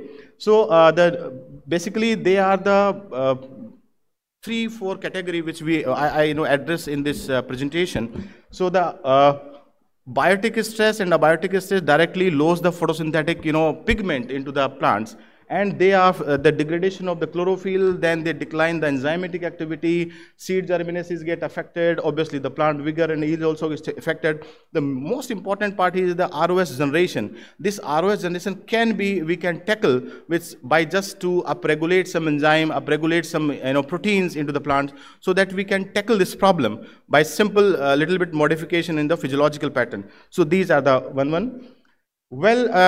We have a number of plant molecules, DNA, genes. They are able to tackle this growing environment and growing biotic stress and abiotic stress onto the plant. But the traditional, which we know very well, like non-enzymatic category, that carotenoid, ascorbate, glutathione, phenolic compounds, non-protein, amino acids, superoxide dismutase, they be well known, and they are well studied, and people are working throughout the globe on these molecules to manipulate them to adapt the plant. My presentation thus is one new, it's not a new actually, we identify them lately, so that is, we call it a new enzyme, that is the heme oxygenase. And heme oxygenase is the universal enzyme which present into the cyanobacteria to the higher, up to the mammals. So that is the importance of this enzyme, and it has a very specific function into the specific organism. It's a cyanobacteria, has a different type of the function, and bryophyte, pteridophyte, gymnosperm, angiosperm, and monocote and dicote, they are very specialized. So I'll show you some of these functions. So we talk about this whole presentation is the heme oxygenase. This is the one protein and one enzyme which have the multiple function into the plant system. When we started this enzyme, we need to have classify it. So it's a two category of the two subfamily of this heme oxygenase. Subfamily 1 is contain, the HO1, 3 and 4, and subfamily 2 is, heme oxygen 2. Heme oxygenase 1 is more effective into the plant system. So this is the enzyme. This enzyme have a universal presence. So it's to check its activity, to get its right amount of activity into a different organism is quite difficult, because in the cyanobacteria we need to have the different protocol. Then bryophyta we have the different protocols. But I have focused some higher plants like legumes and brassica. So we need to update and updating the protocol. So this is the protocol we have updated with this enzyme. The basic function of the heme oxygenase is thus heme degradation. So there are some plants which have a heme, and in mammals this enzyme is degrade the heme in the presence of the NADPH, FNR, and the ferredoxin. And this is basically cleave it with the ferredoxin, iron, and carbon monoxides. So nowadays these are the two molecules, the carbon monoxide, nitric oxide, and this iron have a very important signaling role. So that is very interesting part. We'll discuss it a little bit later. So you can see here the whole protocol we have, and this we have summarized this work when we started this work in the Journal of Experimental Botany. Well, I already mentioned that it's started from the cyanobacteria to mammals, and the important part is that it's a main heme degradation is HO is a common feature to all organisms. So this is the one feature which is very important. So it comes from the cyanobacteria to mammals. So this is the very important feature of this heme. Besides this, it have the multiple function into the different organisms and different species. Oh, well, yeah, this is the some, just to be, to take the, what's the importance of this enzyme. So it's having the central function of this enzyme is the degradation of a heme, apoptosis suppression, and very important role is the secondary messenger in, different organisms. So you put the HO and then you get a number of papers, research papers, including all the organisms, cyanobacteria to mammals. So every journal, I guess, Nature, Science, whatever you name, all the journal have the one paper of the heme. Well, we are interested with the plant system. We are interested with the plant system, and plant have some specific role of this enzyme, and whole our study is working on this.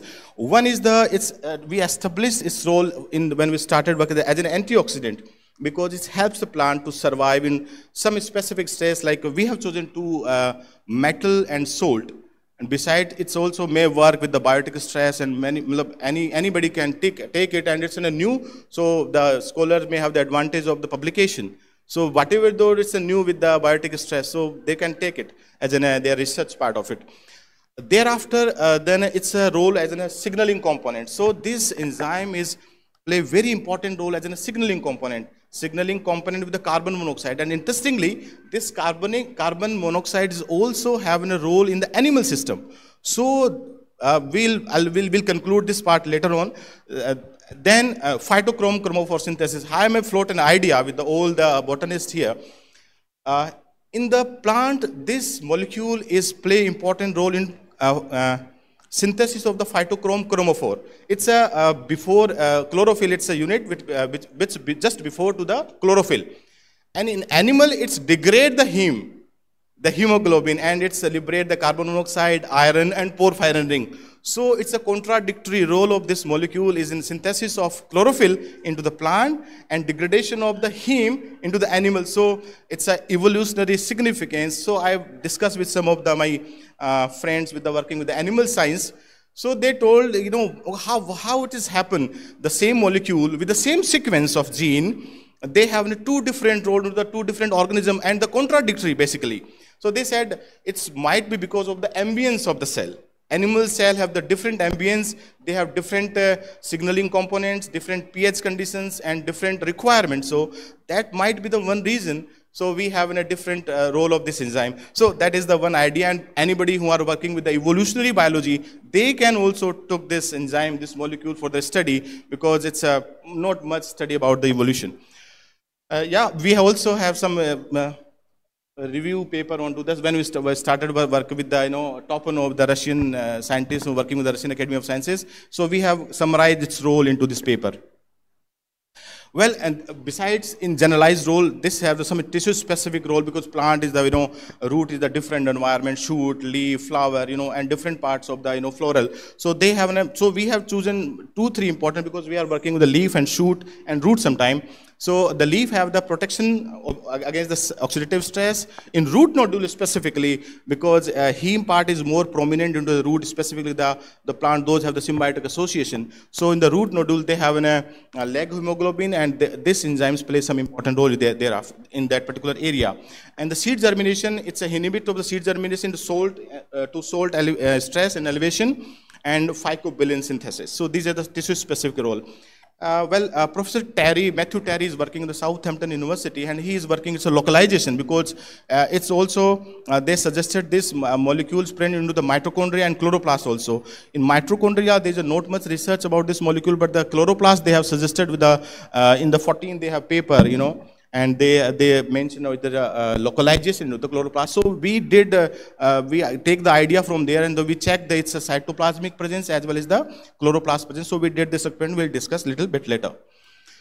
Well, so how we can check this enzyme is play a role into the stress conditions. So we need to put the plant into the stress so that we get upregulate this enzyme with the help of the salt and metal are the prominent stress we are facing, and environment a plant is also facing. So we took different metals at the different experiment level. So nickel, cadmium, copper. Cadmium is the best one because it causes more serious stress to the plant. And little cadmium is also upregulate this enzyme. So most of the experiment with the cadmium and nickel and sometimes zinc also we have did this. So and because it helps to the one paper is came out to roll of this enzyme into the phytoremediation purpose. So some people are also working with this. Yeah, well, this is for specifically the research scholar, because whenever we introduce some new protein or new enzyme or whatever it is, we have to start from the beginning. It's a literally beginning. So we need to calculate all the parameters, specifically the plant morphology and physiology. Thereafter, you can shift a little bit to the molecular biology so that you can confirm your study and confirm your data.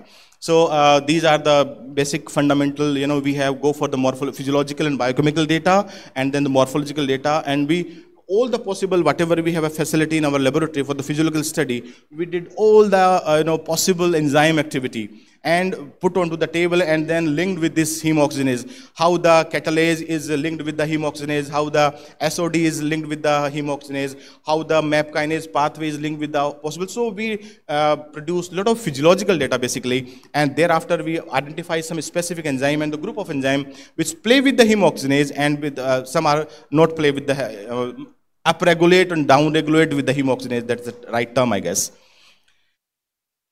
These are the fundamental, we have in a laboratory, in the basic laboratory, so we need to grow plant faster, so we make in a hydroponic cultures and, batch culture basically, and you can see, and the different, Vigna and glycine and brassica, these are the plant we have chosen. Then once the plant is grown, the seedling is grown, you pick them, put into the hydroponic and put the metal, put the salt, and then you go for the morphological data. Here you can sum the sum of the morphological data. The plant, you can, when we increasing the stress, definitely plant is in stress, so it's a chlorophyll is a synthesis, is degradation. Plant, root is also affected, shoot is also affected, then biochemical parameter is also affected. So we put here the same data. Dry weight and fresh weight is another important aspect, when we talk about the plant is healthy or not healthy. And these are some data I'm not going to discuss, just, everybody we do when we started some stress experiments. Photosynthetic pigment is always like we check with the hemoglobin, the plant is checked with the photosynthetic pigment like chlorophyll, carotenoid, fresh weight, dry weight, and tolerance index. Once you have the 3-4 data, you can calculate the tolerance index and tolerance index. Then why we doing this? Basically, this is for the research scholar. I'm gonna tell them why we do them, because once you know these data, then you know what are the stress condition. Like we have 70 micromole of the cadmium is the best suited stress condition. At that concentration, plant is in sublethal concentration. If the plant is die, there is no physiological experiment you can perform. If plant is not in the stress, plant is able to deal with that, then you are whatever you wants to study is not possible. So the plant supposed to go into the sublethal. The concentration supposed to be the sublethal. At that concentration, plant is struggling to survive.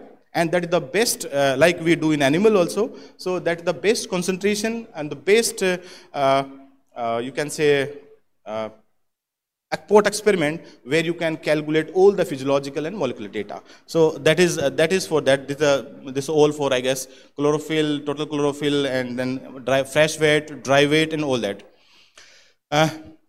We have compare both NaCl, that means salt concentration, and then metal. So this is for the salt concentration.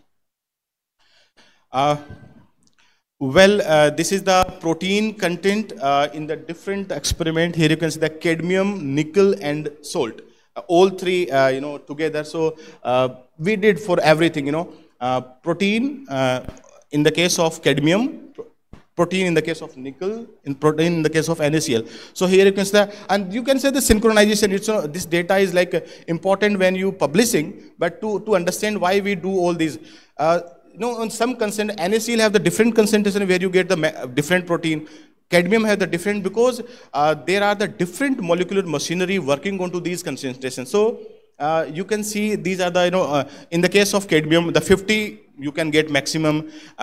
In the case of nickel, you get the 60 micromole. In the case of sodium chloride, you can have 80 micromole. So these are the different conditions we created in hydroponic culture, and thereafter we calculate all the. Besides the protein and chlorophyll, dry weight, fresh weight, some enzymes are very important. They have a very interesting role and sometimes interesting to study also, because you can lively see the living cell and the growing enzyme, growing protein, decreasing enzyme, decreasing photosynthetic pigment. So these are the basically catalase, ascorbate, and these are the enzyme. And this is first one is the cadmium with the cadmium salt, and otherwise is the nickel. So these are the comparison of the two metals. Here it is cadmium and nickel with the different, specifically they are the thiol. Thiol is an important parameters. We categorize into the non-enzymatic, but they are very important role into the basically as an antioxidant. This is for the NaCl. These are the data I'm skipping them. This is for enzymatic and non-enzymatic activity in the Vigna species. This is for the nickel, and this is need to be discussed. The heme oxygenase, because we did all the parameters of the enzyme and non-enzymatic with the other proteins. So heme oxidase in the case of cadmium at the 50 micromole we have the maximum heme HO activity, and in the case of nickel at the 60 micromole, and in the case of NaCl at the 70. So all three metal, two metal and one NaCl have the different activity of the HO. So we'll conclude here it is. And in the case of two experiments we did, as just mentioned here. One is the concentration dependent. We change the concentration. The time remain the same. In another experiment, we change the time. The concentration, metal or salt remain the same. So this is for the time course system. We call them concentration dependent experiment and the time course experiments. So these are that. So here you can see the enzyme activity, HO activity basically at the different time interval. So in the case of here you can see that at the 24-hour, once we treat the plant, after the 24-hour, HO is get overexpressed. So this is how it's.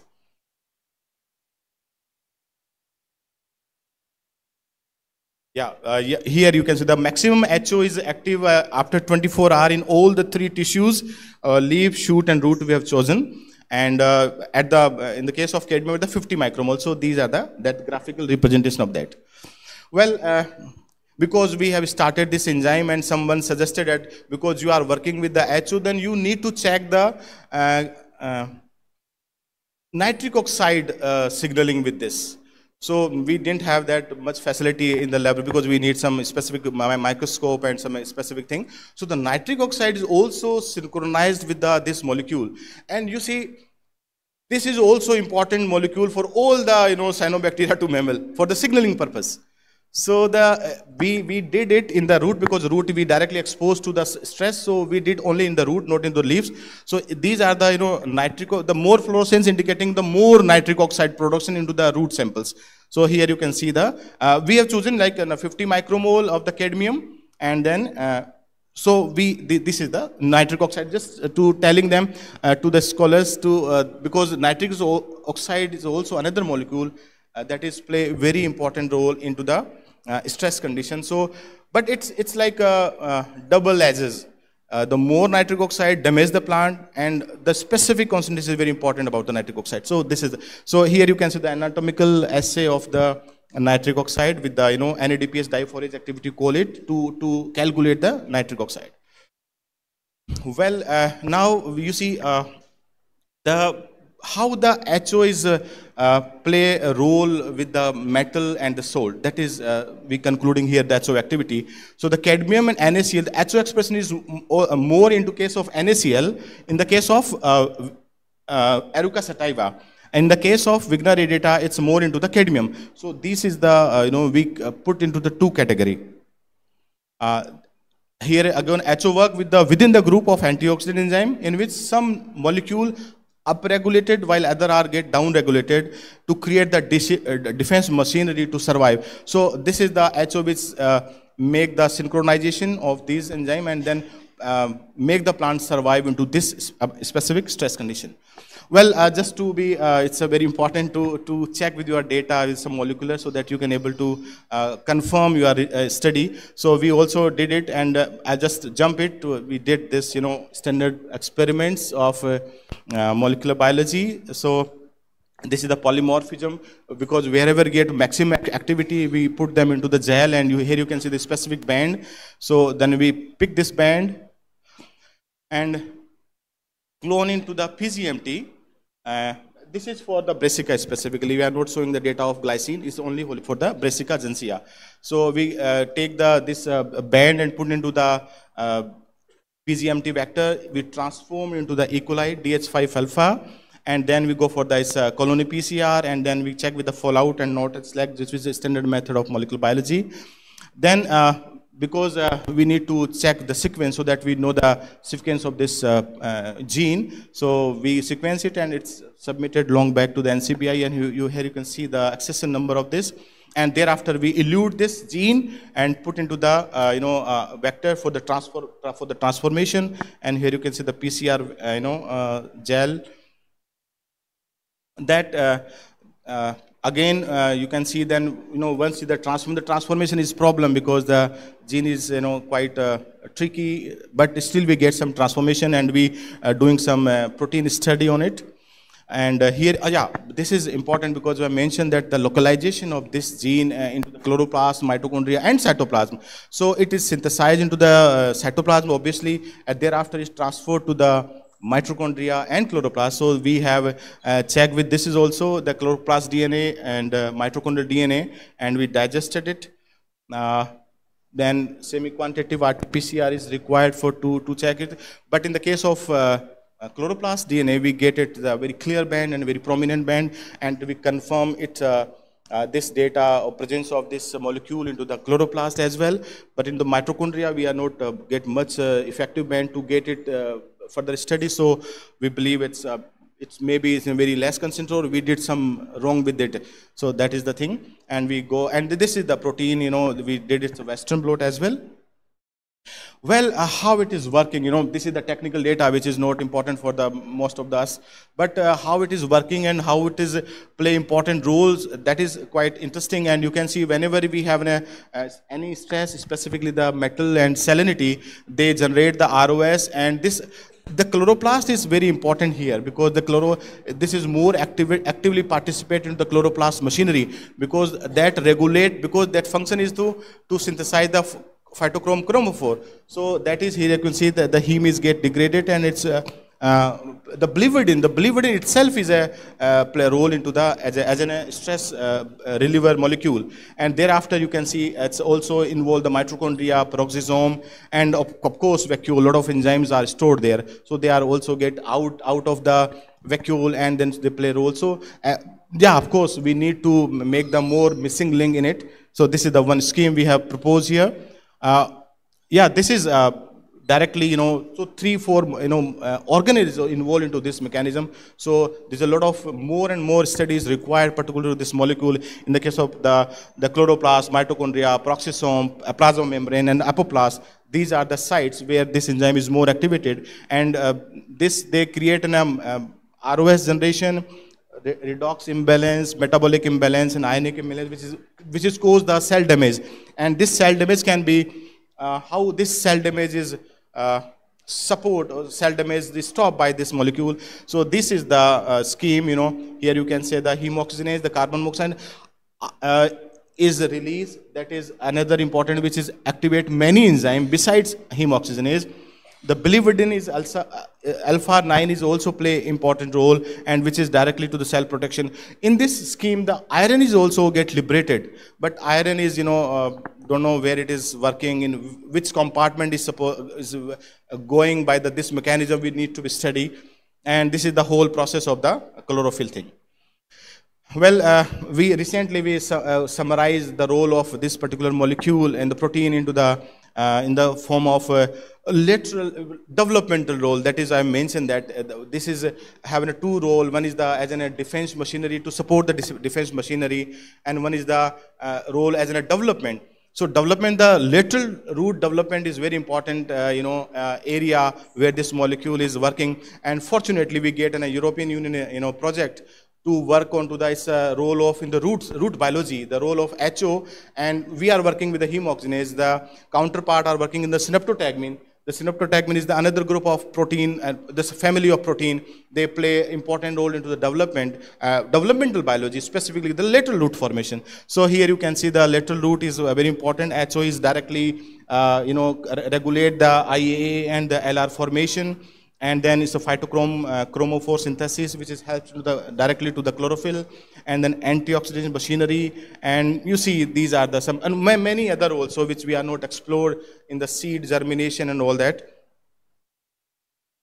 Yeah, this is, we have started, how it is regulated through the microRNA, and the HO is because we have some support system of the animal cell. In the animal cell, it's already explored, so we can map the same microRNA, and then we can use into the plant system, and thereafter we can go for the lateral root formation and its role as in a developmental biology. So hopefully we'll do in the next 2 years, I guess, in this particular area. Well, these are the publications out of this. Yeah, these are the fellowship which we recently obtained the European Union fellowship, and some different projects involved into the funding of this, and these are some of the mentors, some of my scholars. And yeah, this is the project basically we are working on, because we have started the microRNA study of this enzyme, and the counterpart is also working with the synaptotagmin. This is also a very interesting molecule.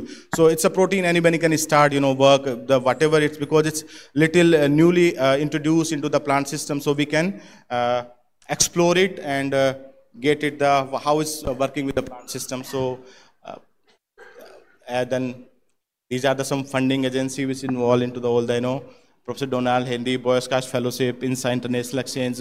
Matthew Terry, he's always helped with the structural part, because he's working with the structural part. Research scholar, Vanastali University, because I started my career with the Vanastali.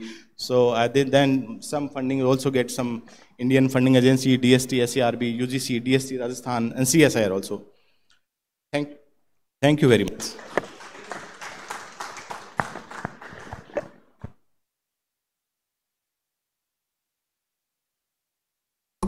Thank you, Dr. Shekhawat, for scholarly presentation. And you know that he has worked on a new enzyme to put heme oxygenase. This may be new for most of you all, that it is present in the plant system also, and how it has a role in different ways about abiotic stress and so many other things. So this is how for youngsters, कि देखिए कि समय नदी की धार है, उसमें सब बह जाया करते हैं, पर होते हैं कुछ लोग ऐसे जो इतिहास रचाया करते हैं. To identify new thing and to work on that, very important. बच्चों मैं आपको कहना चाहता हूं कि निगाहों में सपने सजा कर तो देखो, निगाहों में सपने सजा कर तो देखो, इरादों को मकसद बनाकर तो देखो, किनारे पर रहकर किसे क्या मिला है, जरा भी समंदर में आकर तो देखो. रिसर्च के समंदर में गोते लगाने पड़ेंगे. You will find so many new things which is unrevealed by many of you. तो नई नई चीजें, जानकारियां. अभी मैं बैठा था, अभी बहुत अच्छे अच्छे लोगों ने लेक्चर, ये लास्ट सेशन है इसलिए दो बात और कर देता हूं. मैडम अमिता जी अभी कह रही थी जब यादव साहब लेक्चर दे करके आए कि सर के लिए शेर होना चाहिए था एक, आपने, तो मैं कहा कि मैं जरूर बोलूंगा, लेकिन उसके पहले मैं अमिता जी के लिए कहना चाहता हूं, क्योंकि हमने उनको पहली बार सुना है मैंने, कि कुछ लोग दिल में ऐसा असर कर जाते हैं, कुछ लोग दिल में ऐसा असर कर जाते हैं, टूटे हुए शीशे में भी पूरे नजर आते हैं, और मिलते हैं हमें कुछ पल के लिए और जिंदगी भर के लिए दिल में असर कर जाते हैं. Bye her presentation, excellent presentation by her, she has made imprint in our mind and heart. Madam thank you. Yadav साहब के लिए आपने कहा था, ये तो हमारे मित्र हैं, हमारी मुलाकात जब हुई कि एक खुदा अपने चांद पर इतना गरूर न कर, एक खुदा अपने चांद पर इतना गरूर न कर, एक चांद सा दोस्त हम भी रखते हैं,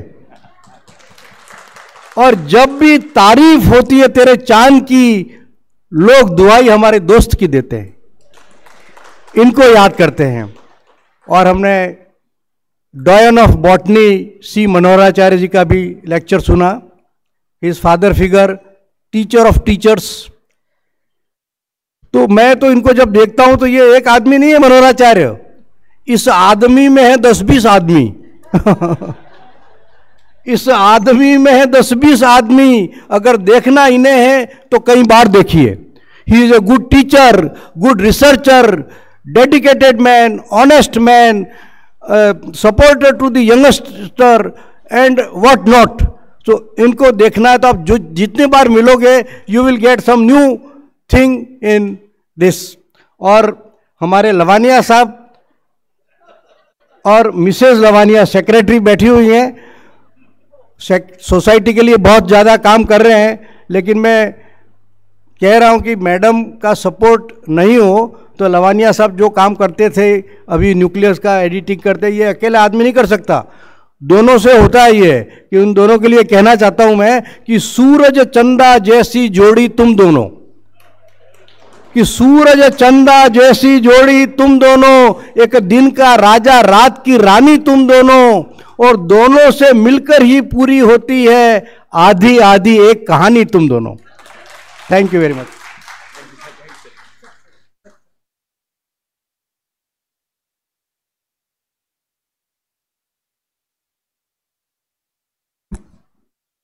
Thank you, Professor Shekhawat. Now may I call upon Professor Manoharacharya sir. So we would like to present him a memento. मित्रों, कि जिंदगी के पन्नों पर कुछ ऐसा लिखा जाए, ऐसा काम करना है आप सब लोगों को. जिंदगी के पन्नों पर कुछ ऐसा लिखा जाए जो पवित्र पुस्तकों सा ही सुबह शाम पढ़ा जाए. ऐसा काम जो इन लोगों ने किया है, मनोहराचार्य जी ने. और तो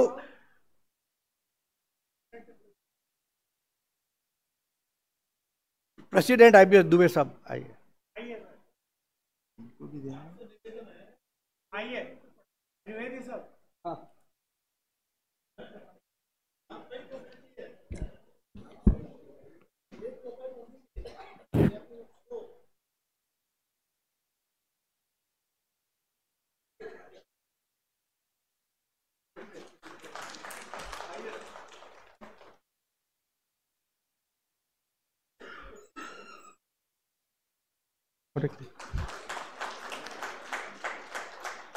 I also invite Professor Dongarwar.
So with this, we come to an end with the scientific sessions. Continue करेंगे. And we shall start the annual GBM within 5 minutes.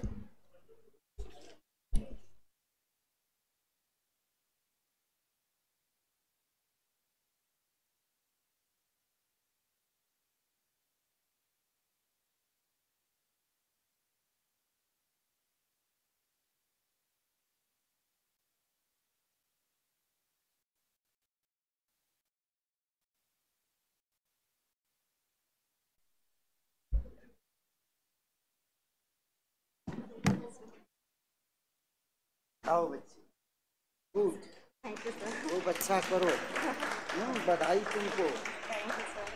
हाँ.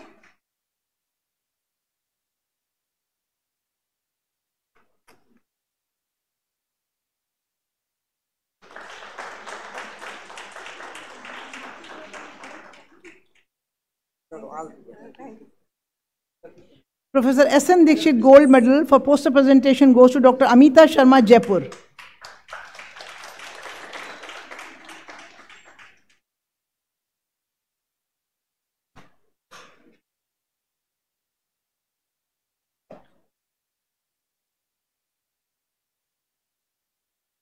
Thank you, sir. Pranam.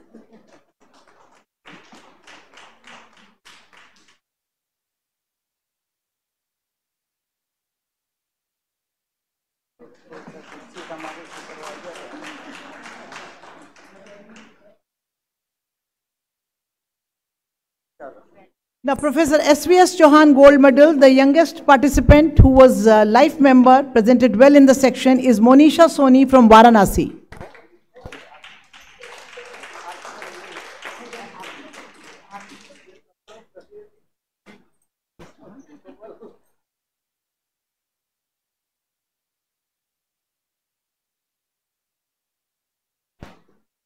आइए madam.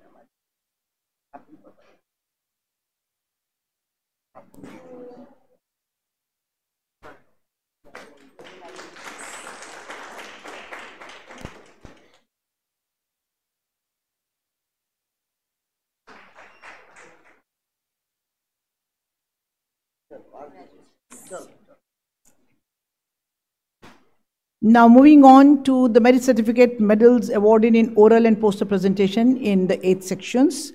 Section 1, nobody was found for merit as well as medal in poster as well as oral presentation.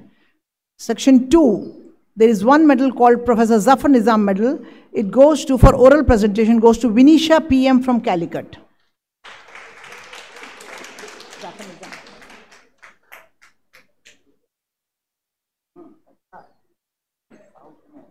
around?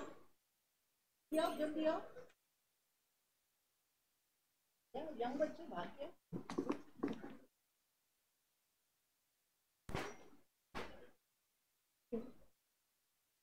आओ.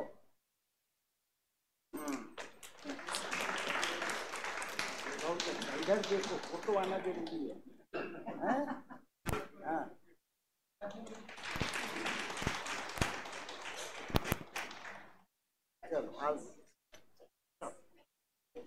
हाँ. Poster, there was no certificate. Professor Y.S. Murthy Medal for oral presentation goes to Khyati D. Thakur, Vadodara. Congratulations. Is she here?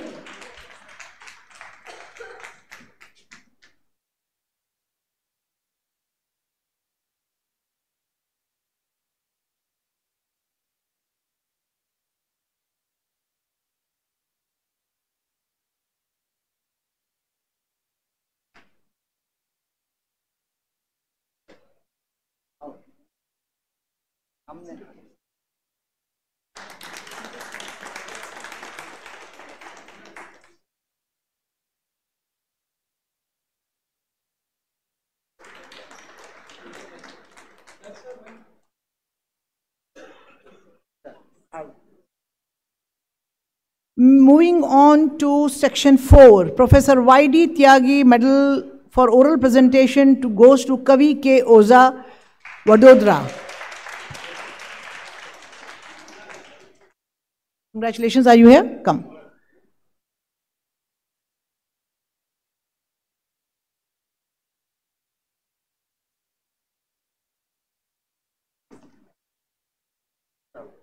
बहुत अच्छा. Good boy.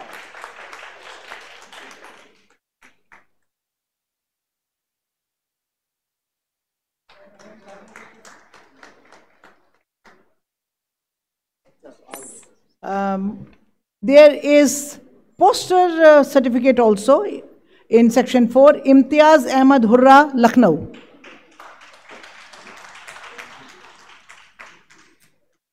Poster certificate.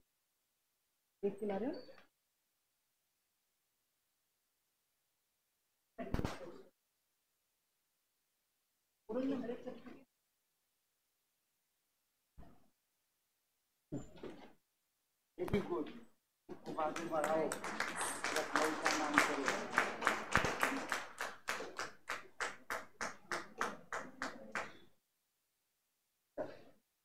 Moving on to section 5, there are no presentation for oral. Yes, there is one for poster, Aniruddha S. Deshpande, Amravati. Are you here? Congratulations. He is not there. Somebody should collect a certificate for him. Somebody, some friends? Now, he must be in the department. Okay. Professor L.P. section 6.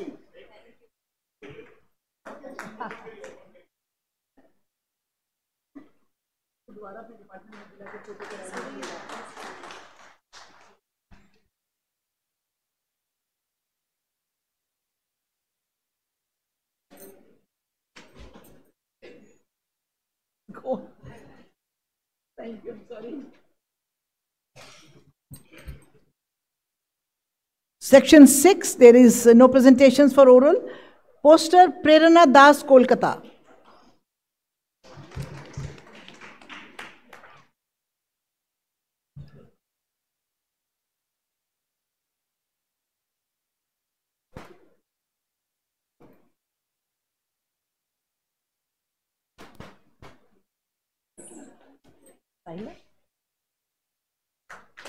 कितने बजे बच्चे? 2.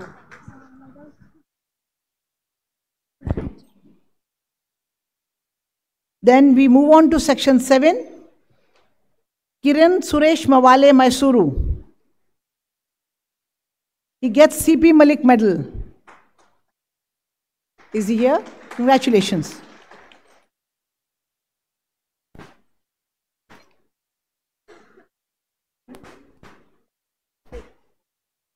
Section 8.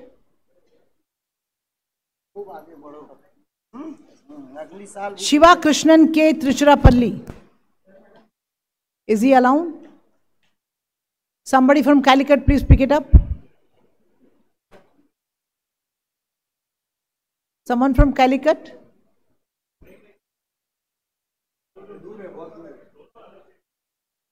Okay, we will post it then. We will post it. So that brings us to the end of medal awards during the conference. Now there is item number 12, any other matter with the permission of the chair. If somebody wants to raise any issues, any suggestions. I request President Sir for remarks in the vote of thanks.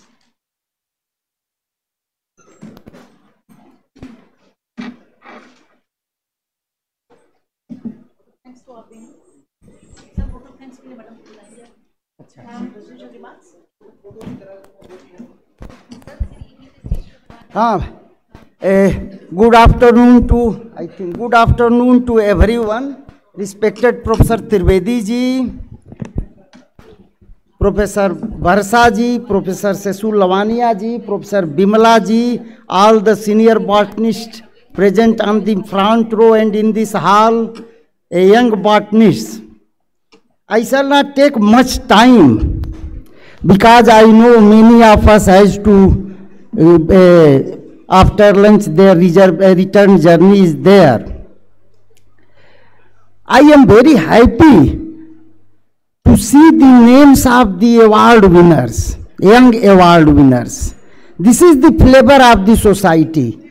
They belong to every corner of our country. Calicut, Trivandrum, Bengal, Lucknow, everywhere. So this is a very, you see, a good future of our society ki young botanists from different corner of the country, they are attending. This is the flavor of our society. Friends, as President of the Indian Botanical Society, I am very much thankful to Professor Alok Srivastava, Treasurer of Indian Botanical Society, Professor Bimala ji, who is editor of our journal, Journal of Indian Botanical Society, and you know how much our journal is transformed. It is almost foolproof, a mistake proof. And she is working very dedicatedly, always discuss, our journal is on UGC care list. We have got, you see, all the, you see, requirements for Web of Science it is. So I am very much thankful to her for improving the journal and helping me on this aspect. I am especially thankful to Dr. Sesu Lavania. I was research student, joined this society as a young botanist. I remember the work culture, how Professor Y.S. Murthy was working, how he was dedicated for the society. This is reality. The young botanist will not be knowing this. And she has also such a dedication. ये inherit हुआ है इन दोनों लोगों में society के लिए. देखिए, कहना बहुत आसान होता है, करना बहुत मुश्किल होता है. हम लोगों को किसी जर्नल का एडिटर बना दिया जाए, हम लोग एक पेपर आता है किसी जर्नल से कमेंट करने के लिए, तो कुछ को हम लोग एक्सेप्ट नहीं करते हैं कमेंट करने के लिए, टाइम नहीं होता है. लेकिन ऐसे जर्नल को वो ऐसे कर रही हैं, मैडम कर रही हैं कितना डेडिकेशन के साथ. एक आध मिस्टेक सबसे होती है, but she is always ready to accept the mistakes. तो this is the merit and I am very much thankful to both of them for working very hard for the society. Friends, many senior botanists are here. Professor Trivedi ji is here. Especially his presence is felt like someone is here as our guardian. We may be president, we may be editor or general secretary, but his presence is special, always special for us. In the meeting of executive council, he gives very nice suggestion. Here also you see his presence of mind. These aspects we did not discuss in executive council, but suddenly he discussed in the general body meeting. So Also, this is his dedication. I am very much thankful to the Lavania ji, senior botanists, who are present here. And they are a source of encouragement, even to us and all the younger botanists. The senior botanists, देखिए ऐसा है ना कि अब internet आ गया है, Google आ गया है, उससे हम लोग इंफॉर्मेशन ले सकते हैं, लेकिन इन सीनियर बॉटनिस्ट का जो बैठे हुए हैं, इनका रोल एक गूगल और लोग नहीं कर सकते हैं।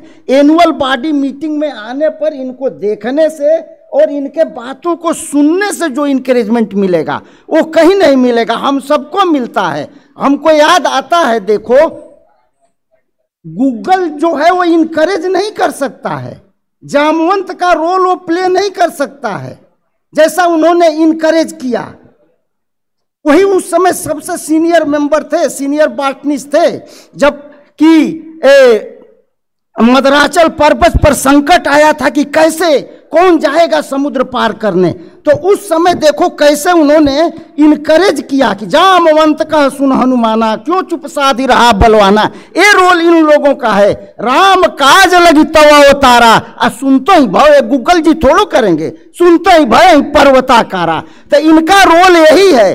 और उसके सुनने के बाद हनुमान जी में शक्ति आ गई कि वीर बानरों करो प्रतीक्षा, राम बाण बन जाऊंगा, जगदम्बा का पता लगाकर शीघ्र लौट कर आऊंगा।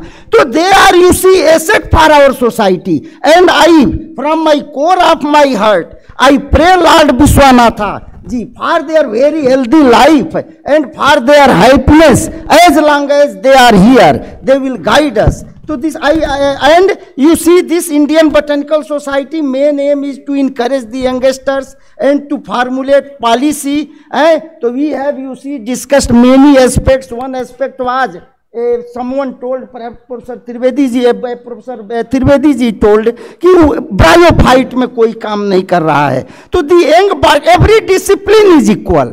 The young botanist should come forward to work on such aspects. यही botany है, this is the real botany. And in the end, I congratulate Dr. U.C. Lavania ji for President elect, and I request everyone, इससे ज़्यादा संख्या में you come to the next annual meeting of Indian Botanical Society, which is also as a very good place, a place for a botanist. Professor Puri ji was there, Professor Murthy Sahab ji was there. So you have to come here, come there, and you see, you will get many things in the a lot of knowledge in that annual body meeting, in that meeting of Indian Botanical Society. Thank you very much. And I think now vote of thanks by Dr. Varsa ji. She will.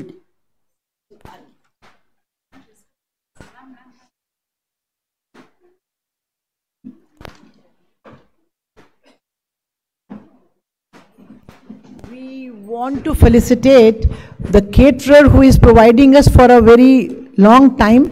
खाना भी बहुत sumptuous, सादा, अब पेट अच्छा भर रहा है.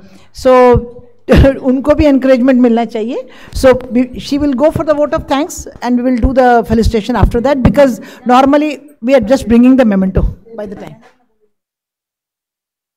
आप तो vote of thanks दीजिए. नहीं, सबको तो thanks अभी आ रहा है, हम लोग की तरफ से आना चाहिए सबके लिए. अच्छा presentation सब हुआ है, देखिए digital हुआ है, सब कुछ हुआ है. Wonderful. Okay, so good afternoon all of you. Dignitaries on the dais and off the dais. It was indeed a very happy and memorable moment to host this 46th All India Botanical Conference. How the 3 days passed, I don't know. It was very fast. But in the starting, we were thinking how it could be possible. But at this moment, everything got okayed. So we are very happy for that. And I think it is all because of you. Credit goes to you also. So the last responsibility, that is the formal part of the conference, that is vote of thanks, it has been given to me and I have to do it. First of all, I would like to extend my sincere thanks and foremost thanks and gratitude to the Indian Botanical Society members and all the EC members for choosing our university to host this conference. Especially my thanks to Professor Sheshu ma'am, because every time I troubled her and always she cooperated me with each and every time she guided me, and accordingly I was able to do everything as per the directions. So I thank all the members for their all sort of help. I also thank specially most of the senior botanists. They always used to call me in between and used to ask me, ma'am, how is everything going on? Is it okay? Do you have any problem? If you have, you can just call us and ask. So I thank specially all those senior botanists who are sitting here for their kind cooperation. Also, I would extend my sincere thanks to all the seniors, especially because they have come from such a long way and they have given their presence for the complete 3 days. So it was really a blessed event, I would say. I would like to express my deep appreciation to all the invited speakers, to the award lectures and all the memorial lectures for sharing their knowledge and experiences with us during the conference. And I hope that it would have been a very fruitful to the younger generations and the younger budding botanists.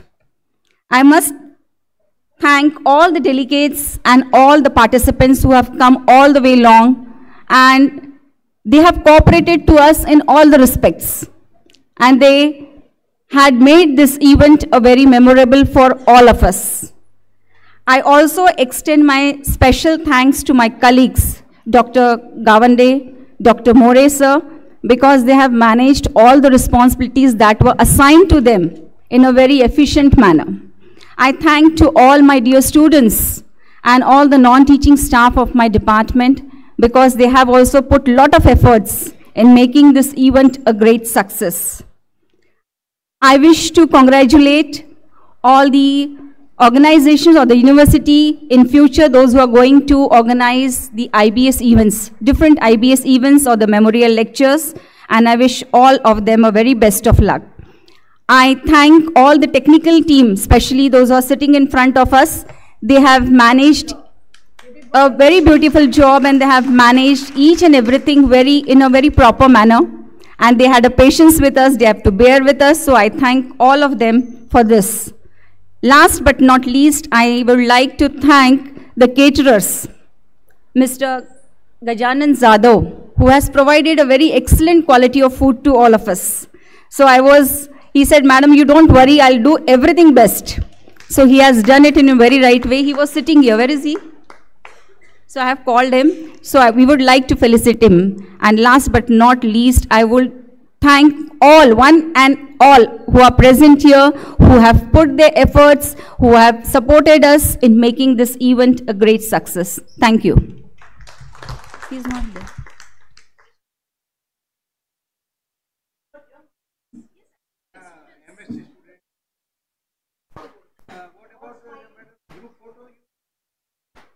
Yes, we'll have. But all of them, they are not there. So what? We'll take here only then. What we do?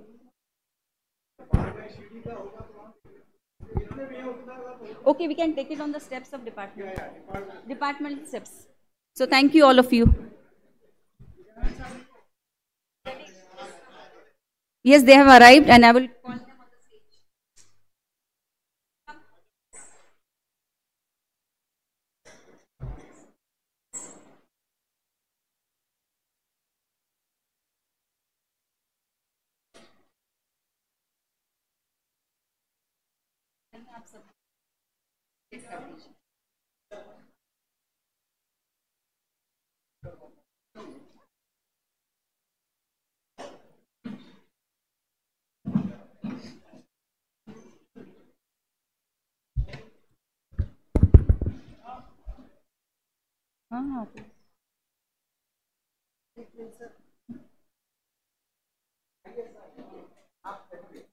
बहुत बहुत धन्यवाद अच्छा खाना खिलाने के लिए सबको बहुत